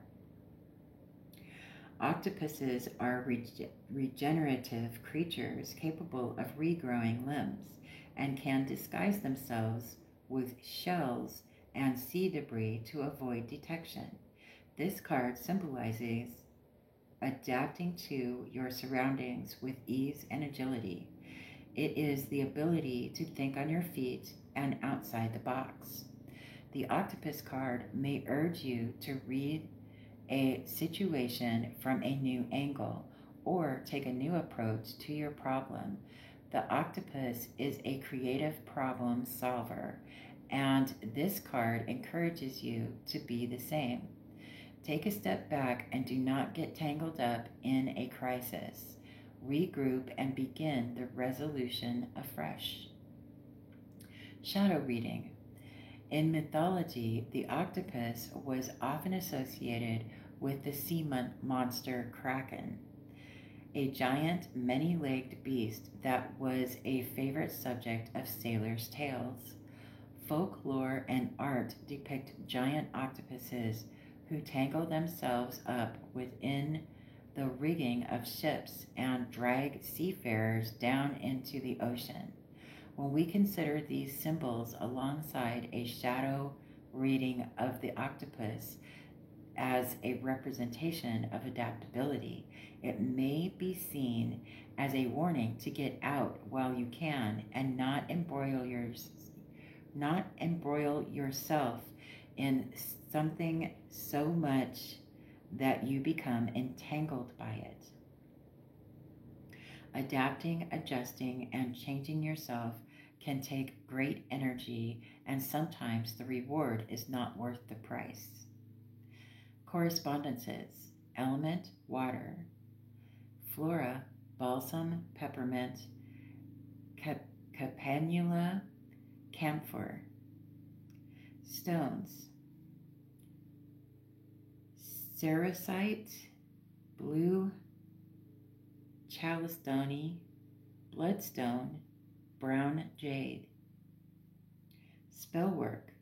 Moving to a new home or country. Travel magic. Aid in seeing an alternative path through a difficult situation. Very, very interesting.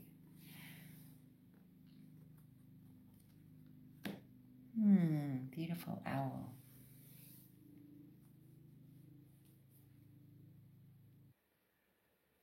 Okay, owl, wisdom. This card represents wisdom and learning. In ancient Greece, the owl was associated with Athena, the goddess of wisdom.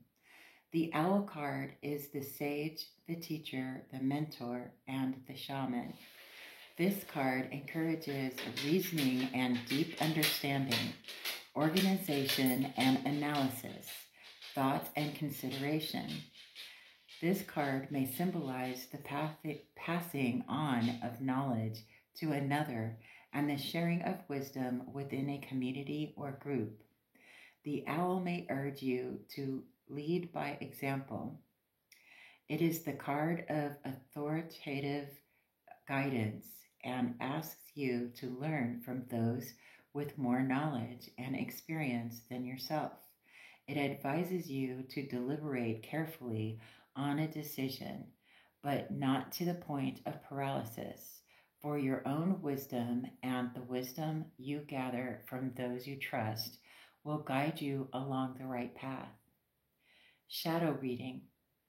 When wisdom and experience go ignored, the battle is lost. The owl card may represent distorted fact and stubborn belief. The shadow of the owl card might also warn you of ignorance and foolishness within yourself or others. Correspondences. Element, air. Flora, acorn, rosemary,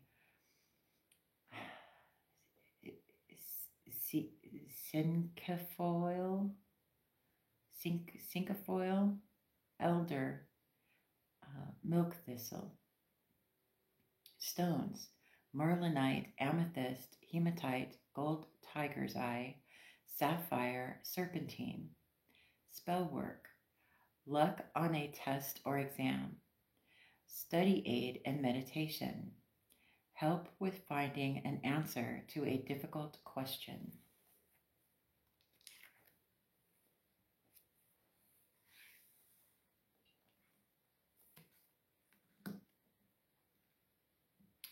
Beautiful. Peafowl, confidence. This card represents self-confidence and assuredness, often associated with vanity or pride. The beautiful display of the peafowl has long been venerated by artists, authors, playwrights, and philosophers. Despite negative associations, pride in oneself, self-love, and confidence are important parts of positive self-esteem, which this card encourages. This card reminds you that confidence can be the key to your success and urges you to take pride in how far you have come. If we read the peafowl through the lens of Greek mythology, the bird is associated with the goddess Hera, who gifts the creature with hundreds of eyes, which they hold within their tails. Thus, the peafowl has also become a symbol of watchfulness. This card may signify attention and vigilance, or a warning not to let one's guard down. It might also be seen as a symbol of theoretical pursuits, performance, or confidence when under the gaze of others. Shadow reading. A shadow reading of the peafowl card might warn against arrogance, vanity, and self-aggrandizement. Remember that just as Hera's gifted eyes on a peacock's tail remain vigilant of others, they may also be vigilant of the self. Do not be afraid to turn your own eyes inward and ask yourself if the confidence you have is earned. Correspondences, element, earth, flora, cedar, celandine, ginger, motherwort, neroli. Stones, citrine, fuscite, hematite, agate. Spellwork, imbuing someone with confidence, luck, magic, urging an arrogant person to change their ways.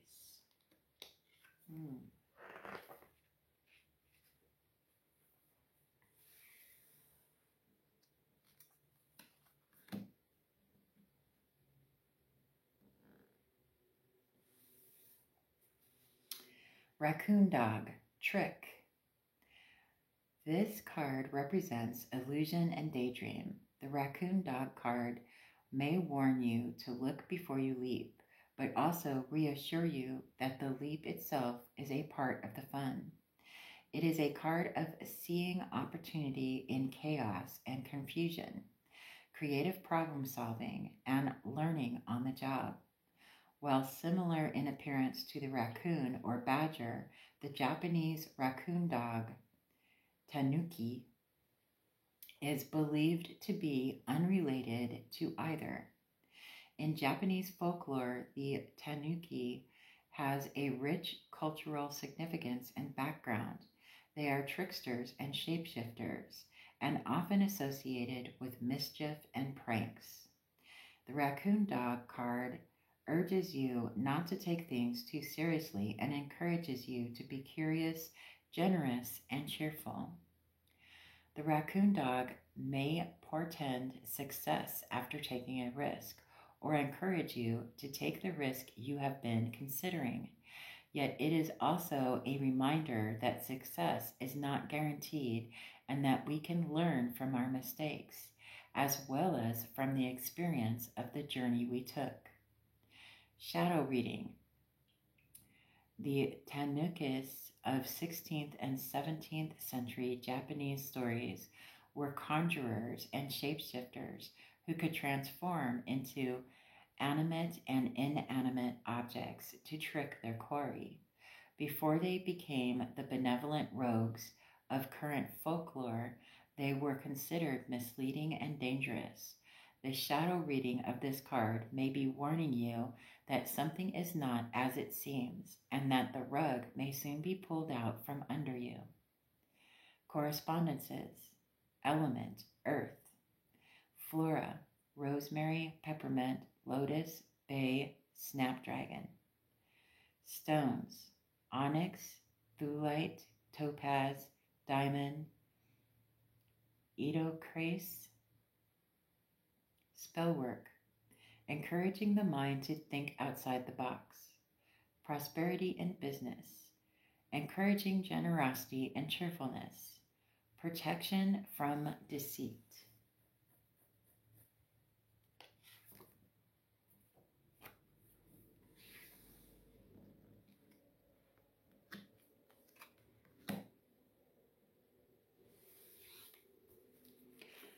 Ram, power. This card represents force and power.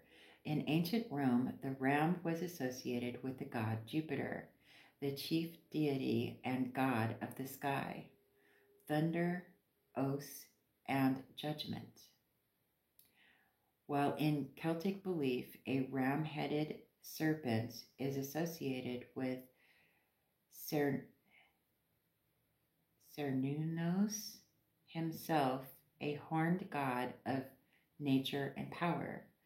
Horned and antlered creatures have long been associated with virility, aggression, potency, and strength. The sacrifice of rams, ewes, and lambs has long been documented in many ancient cultures as a way to gain the blessings of the gods. This card is symbolic of power, might, and vigor. If you are using your reading to query about a person, this card may symbolize someone in a position of authority or respect. When dealing with the self, this card may symbolize your own inner power or strong passions. When reading this highly potent card alongside other cards, it imbues them with extra zeal and influence. The reading is magnified and empowered, taking the meanings to a more intense conclusion. This card may also represent those born under the Western zodiac sign of Aries. Shadow reading. The shadow meaning of the Ram card is linked to the responsibility and accountability of those in power. This card may symbolize power corrupted or subverted. It is a position of authority that is not answering to those over whom it has power. Correspondences, element, fire. Flora, bergamot, cedar, myrrh, sunflower. Interesting. Stones, alexandrite, cinnabar, royal plum jasper. Spellwork, gain confidence in the face of those who might undermine you. Amplify the power of other spellwork. A blessing on physical competition or exertion. Embolic ritual.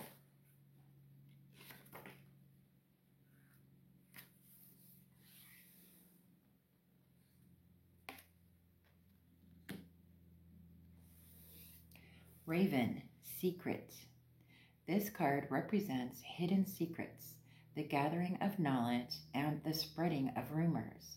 As the ravens of Hugin and Munin reported their findings to the Norse god Odin, the Raven card urges you to discover the truth behind hidden secrets. It may warn of a secret about to be revealed, for better or worse. This card may be preparing us for a difficult realization or exposed trauma. Just as Huin, and Munin represented reflection and memory, the Raven card may also be urging us to confront a secret of our own and question why we are hiding this part of our life from others.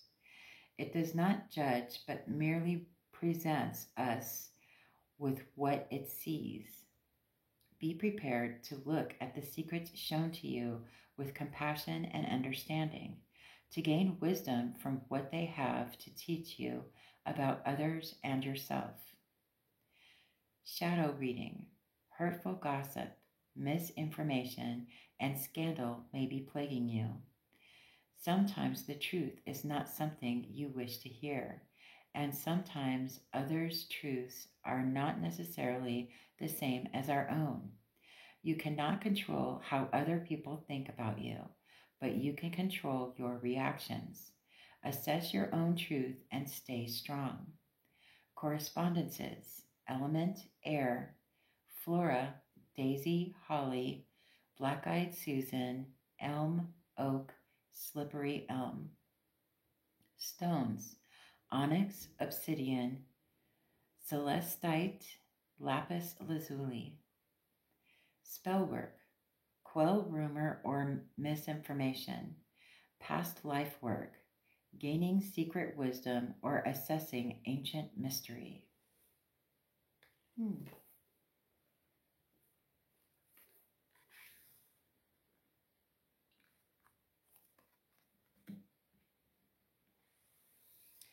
Salamander, grow. This card represents growth from destruction, like a sapling growing out of the ashes of a wildfire. Despite being an amphibious creature, the salamander has long been associated with the element of fire in myths and lore spanning back to ancient Greece. The origin of this connection is often disputed, with some believing it may stem from salamanders who hibernated in rotting logs only to burst forth when the logs were taken indoors and burned. This gave the illusion that these creatures were born from flame, while they are in fact cold-blooded and, contrary to old wives' tales, not flame retardant.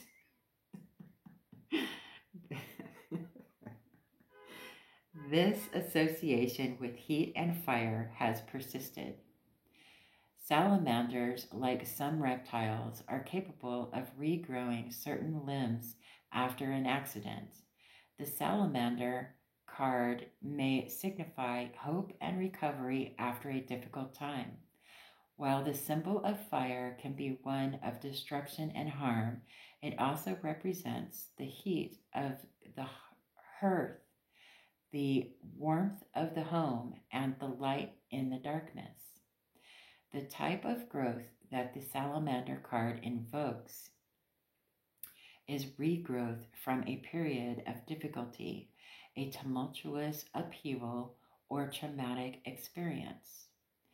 Shadow reading.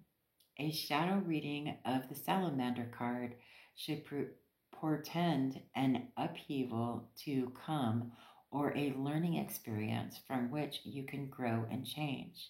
As a cold-blooded creature associated with the heat of fire, this card could be encouraging you to equalize your passions. It could be a symbol of opposite forces working against each other, which need to be balanced. Correspondences, element, fire, flora, fire poppy, mesquite, lotus, patchouli. Stones, carnelian, emerald, zoisite, agate, green, apophyllite. Spellwork, encourage new growth after a disastrous situation. Fire magic, candle magic, protecting or recovering from a destructive force. Garden magic. Very, very interesting.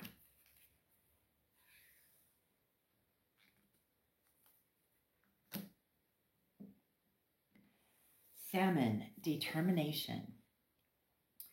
This card represents determination and steadfastness. Salmon are migratory fish who spawn in fresh water, journey to the ocean, and then swim the long and difficult return upstream to their spawning ground, where they procreate and die. They are revered by the Celts, Druids, and indigenous North Americans, often symbolizing wisdom, the cycle of the year, and renewal of the world. Their path home is treacherous, with predators such as bears, birds, and anglers standing in their way. But the salmon perseveres despite these obstacles. This card is a symbol of hard-won achievement and willpower in the face of great odds. While the Hummingbird card, page 66, is a sprint, the Salmon card is a marathon. This card is reassuring you that you are on the right path, even though it may seem treacherous, and urging you to stick by your convictions. The salmon's natural ability to find their way home may imbue this card with a feeling of return, navigation, and finding one's way back to a place of acceptance. This card may also represent those born under the Western zodiac sign of Pisces. Shadow reading. One shadow reading of the Salmon card is the feeling of being lost on your path. Oftentimes, we take new pathways, streams, and rivulets, and they seem like a new direction altogether. You might feel lost or like you have made a bad decision. Try not to focus on the feeling of deviation and instead focus on the journey. Rivers lead back to the sea eventually. Correspondences. Element is water. Flora, allspice, thalamy, dahlia, amaryllis, garlic. Stones, jasper, pyrolusite, orange calcite, hematite. Spell work, aid and focus on the path at hand. Blessings before a trial. Spell work for a new job or long-sought goal.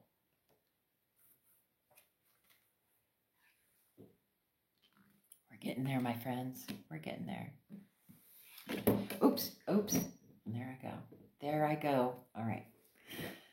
Scorpion, defend. This card represents defense and resistance. In ancient Egypt, the scorpion was seen as a guardian and protector of the souls of the dead as they made their way from this life.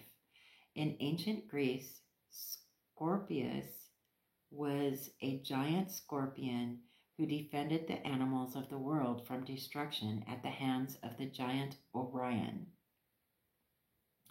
Despite their intimidating appearance and weapon-like stinger, the scorpion rarely attacks unless they are first threatened. Most scorpions, in fact, posture, produce sound, and even squirt warning shots of venom in order to ward off predators before taking the extreme step of stinging them. This card is one of fierce protection and guardianship, but also the ability to fight back if necessary. The Scorpion card may be reminding you that sometimes words and postulations are not enough to be heard. This is a card of dynamic defense, of taking action and standing up in the face of adversity. While the Protect card, page 72, may urge you to shield, the Defend card reminds you that you may also need to draw your sword. This card may also represent those born under the Western zodiac sign of Scorpio. Shadow reading. Defense is a necessary tool for survival and can often be accompanied by resistance, confrontation, and struggle. However, sometimes defensive behavior can be misplaced and lead to stubbornness, pig-headedness, or fragility in the face of criticism. Be careful to question what you are so staunchly defending and deconstruct it. Listen to constructive criticism and come to a better understanding of your position. Correspondences. Element fire. Flora. Amaranth, angelica, birch, chrysanthemum, gorse, sandalwood. Stones. Pyrolusite, fire opal, sardonyx, fire agate. Spellwork. Banishing magic, reversing hexes, revealing injustice or bad behavior, protective spellwork.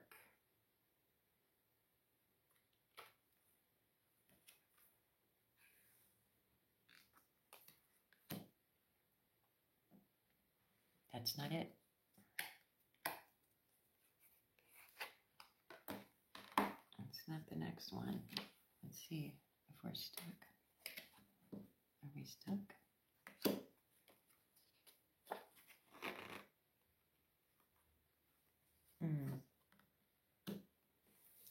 Let me see.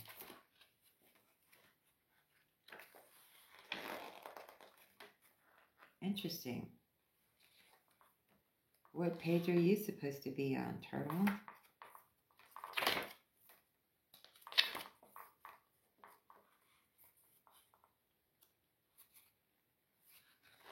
Let me see.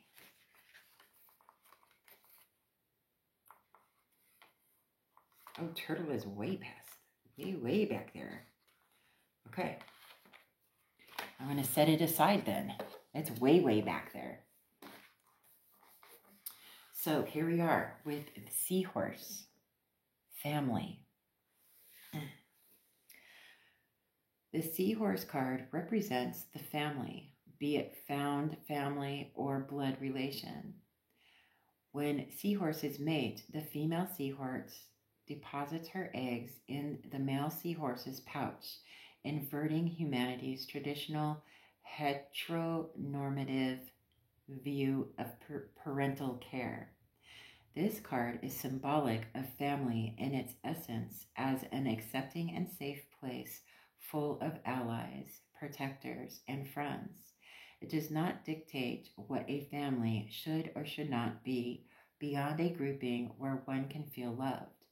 The seahorse card signifies unconditional love, affection, care, and safety. This card may also indicate nurturing, development, and acceptance. It is a healing card whereby others around you are doing the healing rather than you healing yourself. It is the act of defending those we love from harm and hurt and protecting them with love and care. It is also a potent card for fertility or symbolic of a new member of the family entering your life. Shadow reading. Those seahorses do not mate for life. They have been observed to create strong bonds between pairs, working as a team to form the best start for their young. However, once their young are born, they turn their attention to the next cycle and the young are left to fend for themselves. The shadow reading of this card may be one of abandonment, rejection, or fierce and unnecessary independence. I always thought that seahorses do mate for life.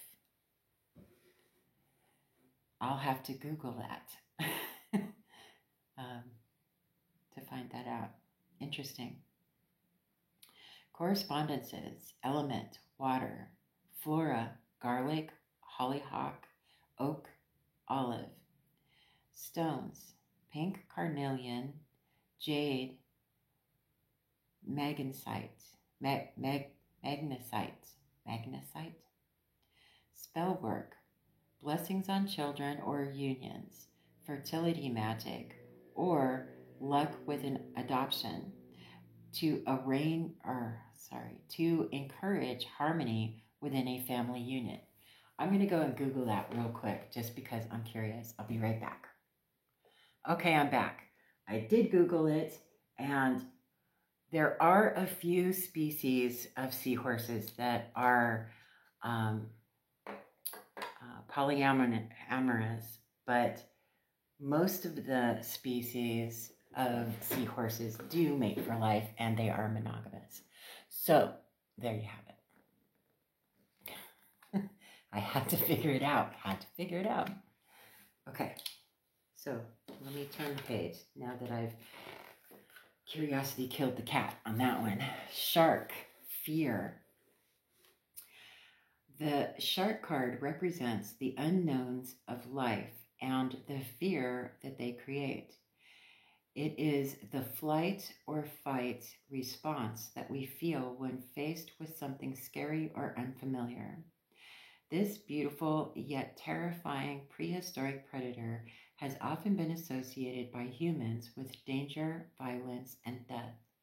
From lore and stories of the sea to modern cinema. Yet most sharks are not dangerous to humans, with rare shark attacks being accidents of curiosity or confusion rather than attempted hunts. This card encourages you to respect your fears and seek understanding of them rather than letting the initial dread overwhelm you. This card advises us to look for the truth behind our fears and figure out what is real and what has been manifested by our trauma. Often, we are more scared of the fin above the surface of the water or the dark, shadowy depths beneath than we are of the sharks themselves. Only by facing our fears and traumas honestly can we begin to manifest true courage and heal ourselves. Shadow reading. Not all fears are imagined. Some are very real. Sometimes our fears are well-founded and based on the here and now. While sharks are not the malevolent creatures pop culture may have you believe, they are still dangerous predators. Respect that your fear may be justifiable and reasonable, and be ready to act if necessary. Making the right choice between fight or flight is an important part of survival. Correspondences. Element, water. Flora, agrimony, basil, nettle, wood botany, or wood betony, yarrow. Stones, diamond, edocrase, jet, labradite, peridot. Spellwork, alleviate fear or bring psychological strength before a difficult event. Dealing with trauma, shadow work.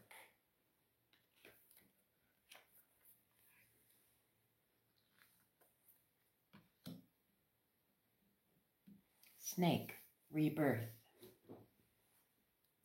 This card represents the cycle of rebirth and eternity, while the salamander card, page 94, represents the regrowth of a part of oneself from destruction and chaos. The snake signifies a natural rebirth of the whole self. As a snake sheds and emerges clean and new from the sheath of dead skin, it reminds us of the constant cycle of life, death, and rebirth. We shed our skin and hair daily, and the remnants of our bodily self become dust in the air, in the earth, and in the water.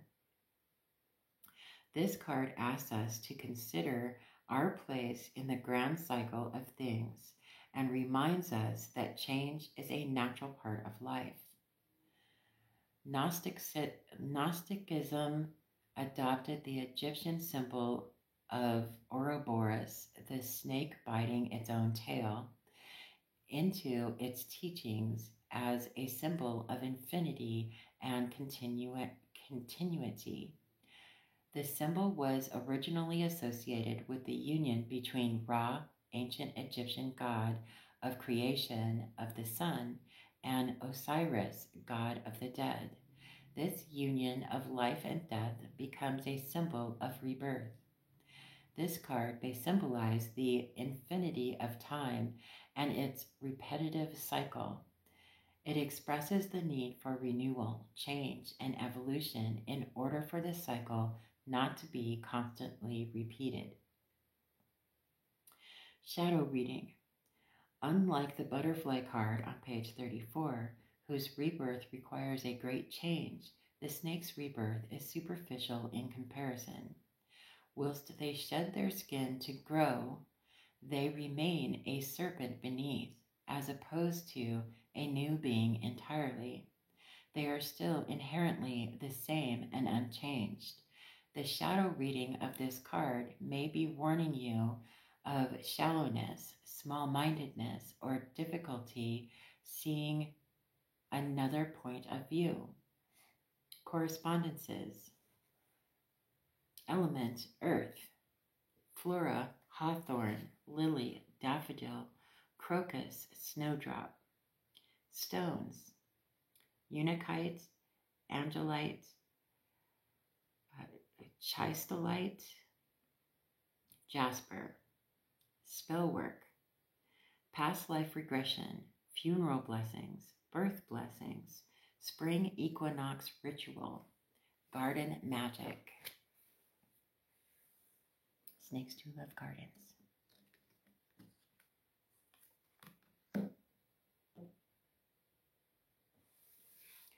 Spider, create. Get that up in there. All right. This card represents creativity and weaving one's imagination into being. By weaving our individual stories into words, music, dance, art, or any creation of our own making, we craft a web of ourself for others to view. The spider card urges you to use your creativity and vision to explore your inner self and express it honestly. Druids believe that the spider is a weaver of the written word. The Druid Ogham alphabet, with its crossed lines, may be found in the web of a spider. The web may be seen as interconnecting stories and pathways, or a woven spiral from the past to the future. Many cultures see the spider as a weaver of fate and fortune. The spider card may be a message to create your own destiny. In West African and Caribbean folklore, Anansi is a spider with a human face who represents creativity, stories, cunning, and wit. Largely formed from oral tradition, stories containing Anansi were passed from West Africa to the Caribbean islands during the transatlantic slave trade. Anansi's ability to outwit its oppressors and gain the upper hand made him a powerful symbol of slave resistance. The spider may symbolize the power of words and stories in fighting injustice. Shadow reading. The shadow reading of the spider card indicates creative block or stagnation. It is the cobwebs that form in your mind when it is dusty and littered. It may also be urging you to try and find your creative voice once more after it has been lost in the mire of other people's demands. Make art for yourself and no one else, and try to rediscover your footing on the delicate web of creativity. Correspondences. Element, earth. Flora, carnation, ginkgo biloba, mistletoe, vervain. Stones, alexandrite, celestite, zincite, opal. Spellwork, help with writers, artists' block. Luck with a publication, encouraging creativity and imagination. Luck with a performance. Beautiful. I told you that turtle's way down there. Okay, starfish, sacred. This card represents the sacred geometry and symmetry of nature. From the fractals of succulent plants to the Fibonacci seed spirals on the head of a sunflower, many natural forms correspond to mathematical and geometric formulas. Throughout history, philosophers and even scientists and mathematicians have ascribed the remarkable symmetry and geometry of the natural world to a higher power. This is reflected in the architectural symmetry of places of worship, ancient temples, and spiritual artwork. This card tells you to look for the sacred in the mundane and the supernatural in the natural.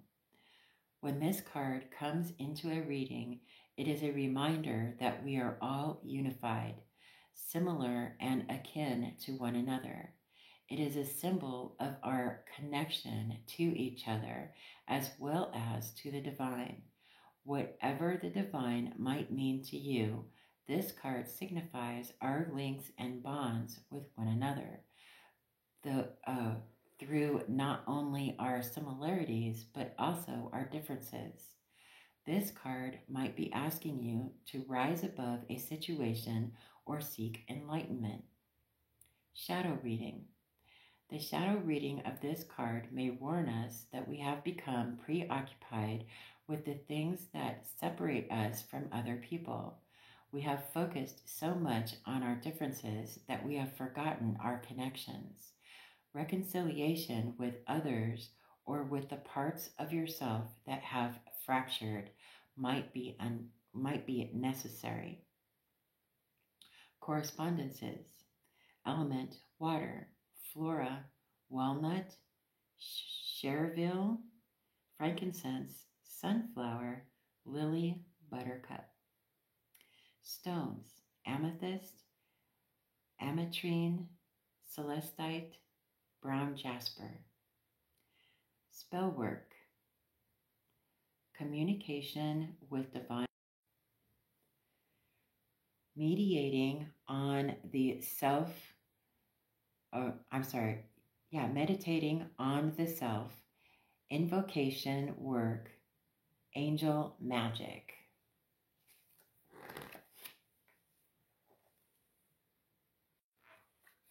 Okay, sorry, I ran out of film.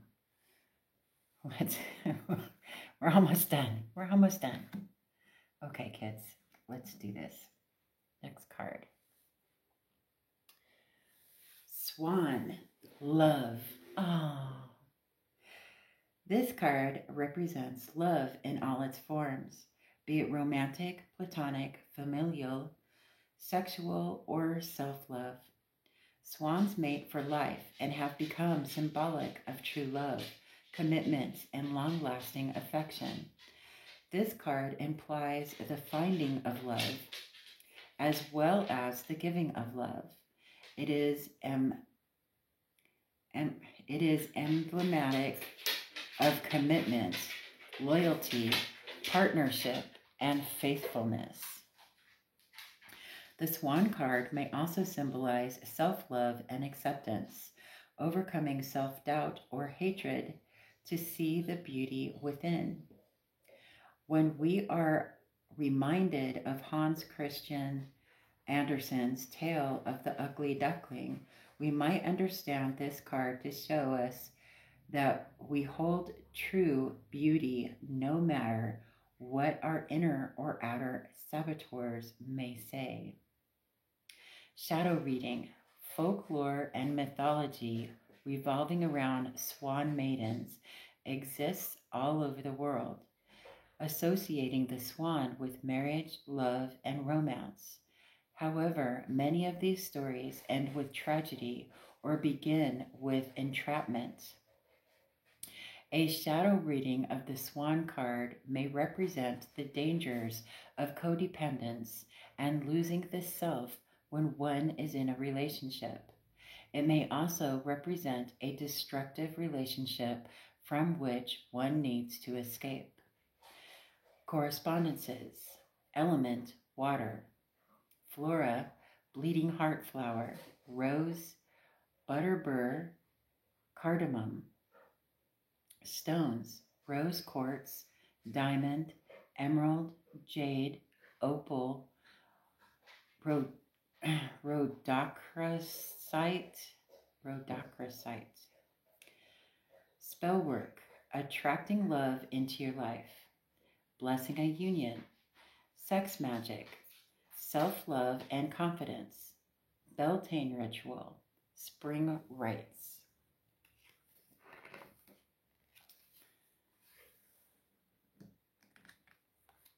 Beautiful. Look how beautiful that tiger is. Tiger, strength. The tiger has been hailed in many mythologies as a being of great might and physical ability. They have also been connected with war, athleticism, and protection. In imperial China, the symbol of the tiger was often associated with high-ranking generals, whose only superiors were the dragon and phoenix, emperor and empress. This card is a symbol of physical strength, protective strength, and bodily prowess. The tiger card represents inner strength as well as physical strength. It is the strength that helps us overcome adversity, illness, hatred, and danger. This card is exemplary of strong will, moral strength, and resistance to temptation. It is the fortitude of quiet personal power and careful restraint of overwhelming emotion necessary to see the task come to a fruitful conclusion. Shadow reading. The shadow reading of strength might easily be weakness, either physical or mental. However, it might also be a facade of strength that you feel you have to show the world. Ask yourself who you are projecting that image of strength for, and if it is making those around you believe that you do not need help. Correspondences. Element is fire. Flora, oak, thistle, borage, cinnamon, parsley. Stones, sardonyx, turquoise, aragonite,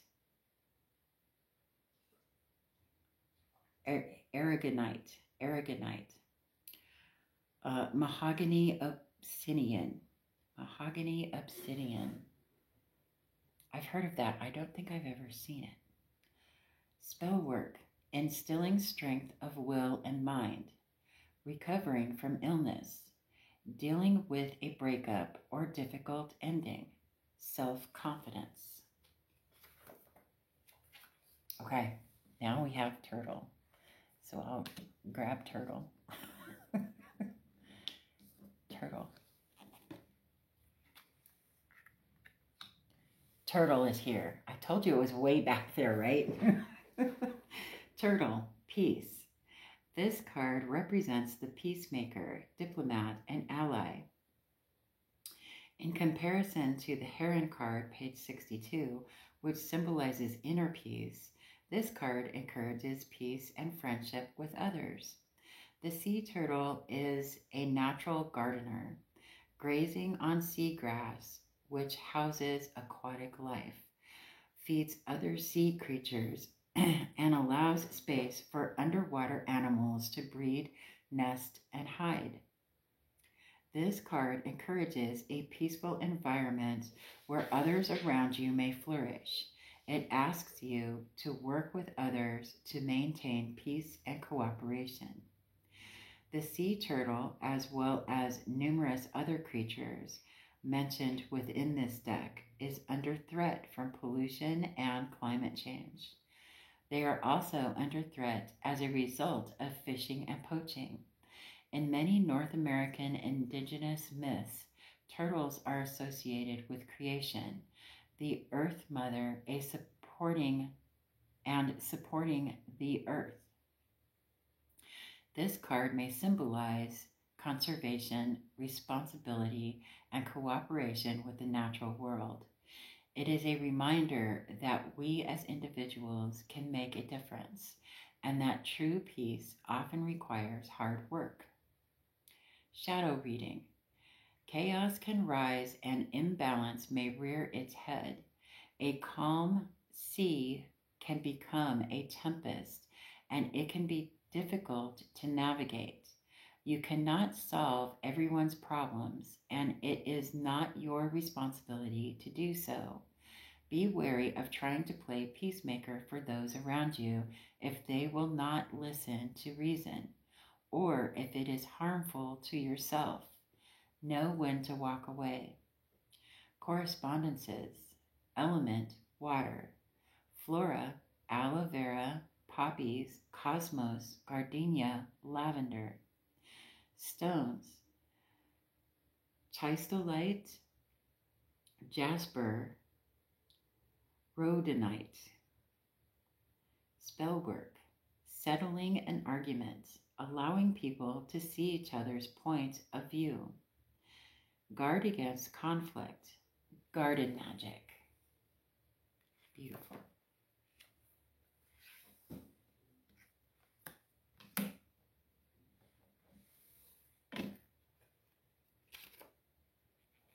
Vulture, consume.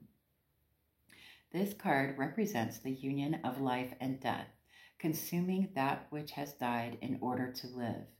Many of the mythologies surrounding the vulture are in opposition to one another. While the ancient Egyptians associated the bird with life-giving, fertility, protection, and feminine deities, the ancient Greeks and Romans associated the bird with war, destruction, ill omen, and masculine deities. The vulture card may be asking you to confront your own duality or how the opposites within yourself complement you as a whole. This carrion bird, the vulture, is fundamentally linked to death, but it is through their scavenging that they feed themselves and their young, just as the death of one creature nourishes the life of another.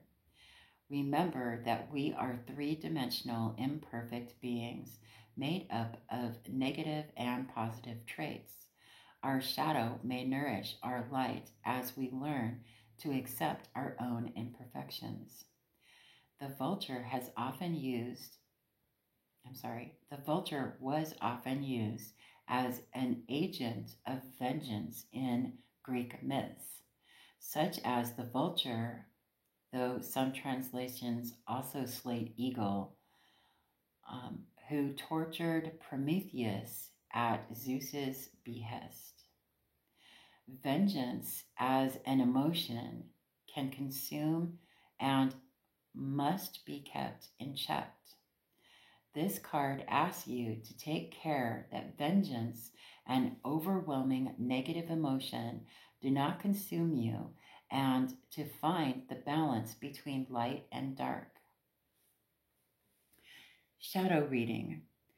The shadow reading of the consume card represents a conclusion that is difficult to swallow, either about those around you or about yourself. There may be a conflict or contradiction that is not easy to resolve right now, or hypocrisy you have discovered that unsettles you. Sit with this discovery and allow it to digest. Correspondences. Element air. Flora, galanga root, black-eyed Susan, chestnut. Stones. Rhodonite, red jasper, fire opal, black obsidian. Spellwork. Urging justice upon one who has harmed you. Reversing hexes. Shadow work. Dealing with past life trauma. Confronting one's own faults.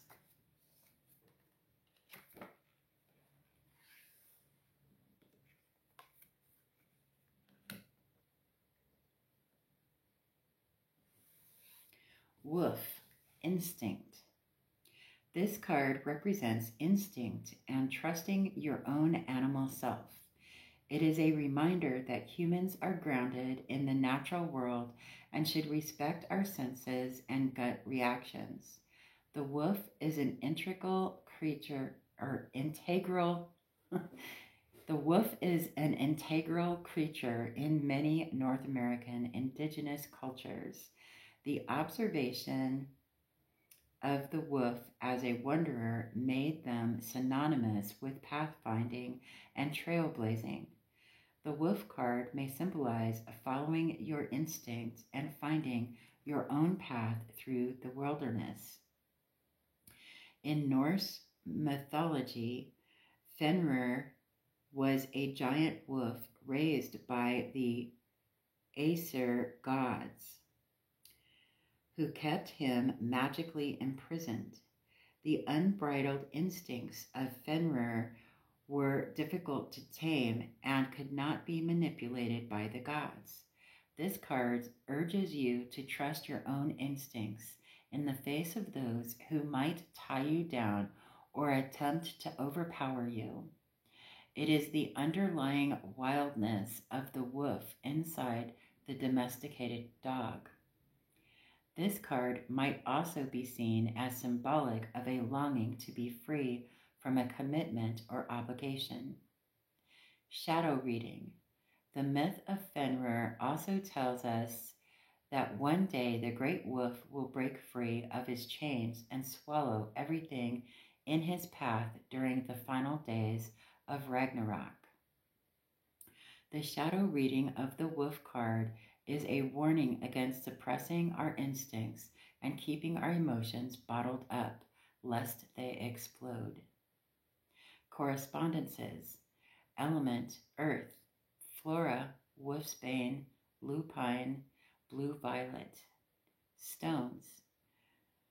Sodalite, amethyst, charorite. Spellwork. Connecting with the natural world, seeing through deception and manipulation, choosing a path in life, lunar magic.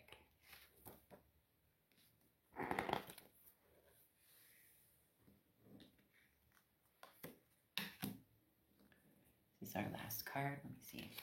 Yep, this is our last card. Wren, inspire. This card represents inspiration, dream, and nature's influence. The wren is a sacred bird to the Celts and Druids.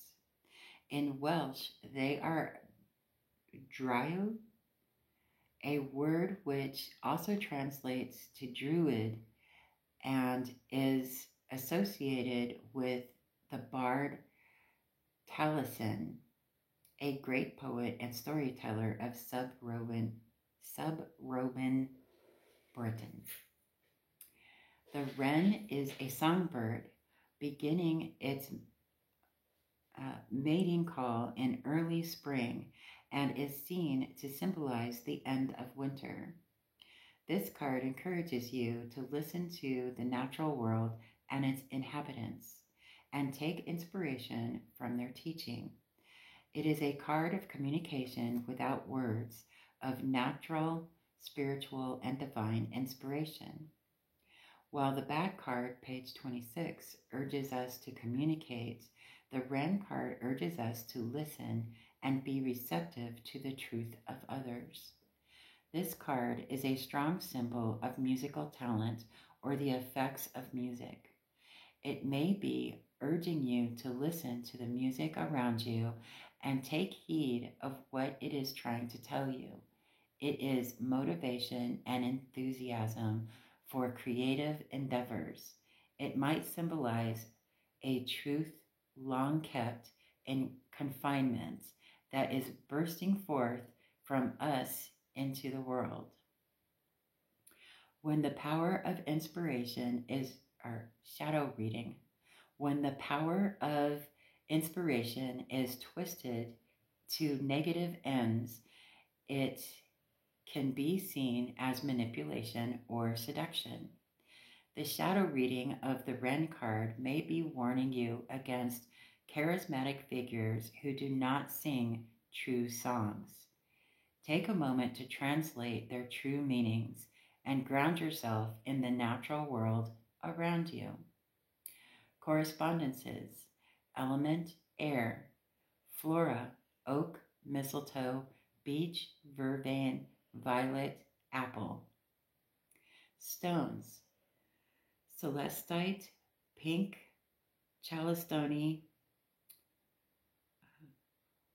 chrysoloca, chrysolocola, blue lace agate. Spell work: dream work and exploration, inspiring storytelling. Spring rites. And there you have it. And that is the deck. How beautiful is that? Really digging it. I'm really glad that I purchased this. It's a nice deck. Very glossy. It's the only bad thing about glossy decks for me is that they end up sticking, and but it'll be okay once it gets worn in, right? The gold gilding, I like that it's not shiny, it's a matte finish. And that book was amazing. I don't know about you, but I thought that book was amazing. Very informative, and brought out a bit of curiosity for me. I don't know about you. I know that this is a really long review, but, you know, go big or go home, right? If this is something that you are interested in, I do have a link in the description box to where I purchased it. So lovely deck, nice boxing, nice packaging. It's quite beautiful. And yeah, 128-page guidebook with interpretations for each card. It's beautiful. I really like it. I hope you do too. Other than that, if there are any other items that you would like for me to review, please put that in the comment section of any of my videos, really. And I'll see what I could do about getting those items and reviewing them for you. Remember that I'll flip through the tarot decks because we all know the meanings of the tarot cards by now, right? But for oracle cards, I will always read from the guidebook and go a little further in depth than just a flip through, because I think that it's important to really be able to make an educated decision on whether or not a specific deck resonates with you, right? For me personally, when I go through these reviews and I think that I wanted something, all it takes is one card to turn me off of the entire deck. And then there are other decks where there's only one card that makes me want to keep the deck. So, I mean, some decks are an acquired taste. Other decks just really don't.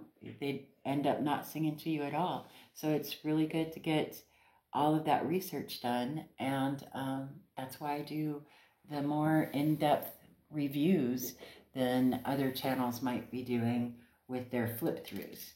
Although I do flip through the regular tarot cards because we all know the meanings of those, right?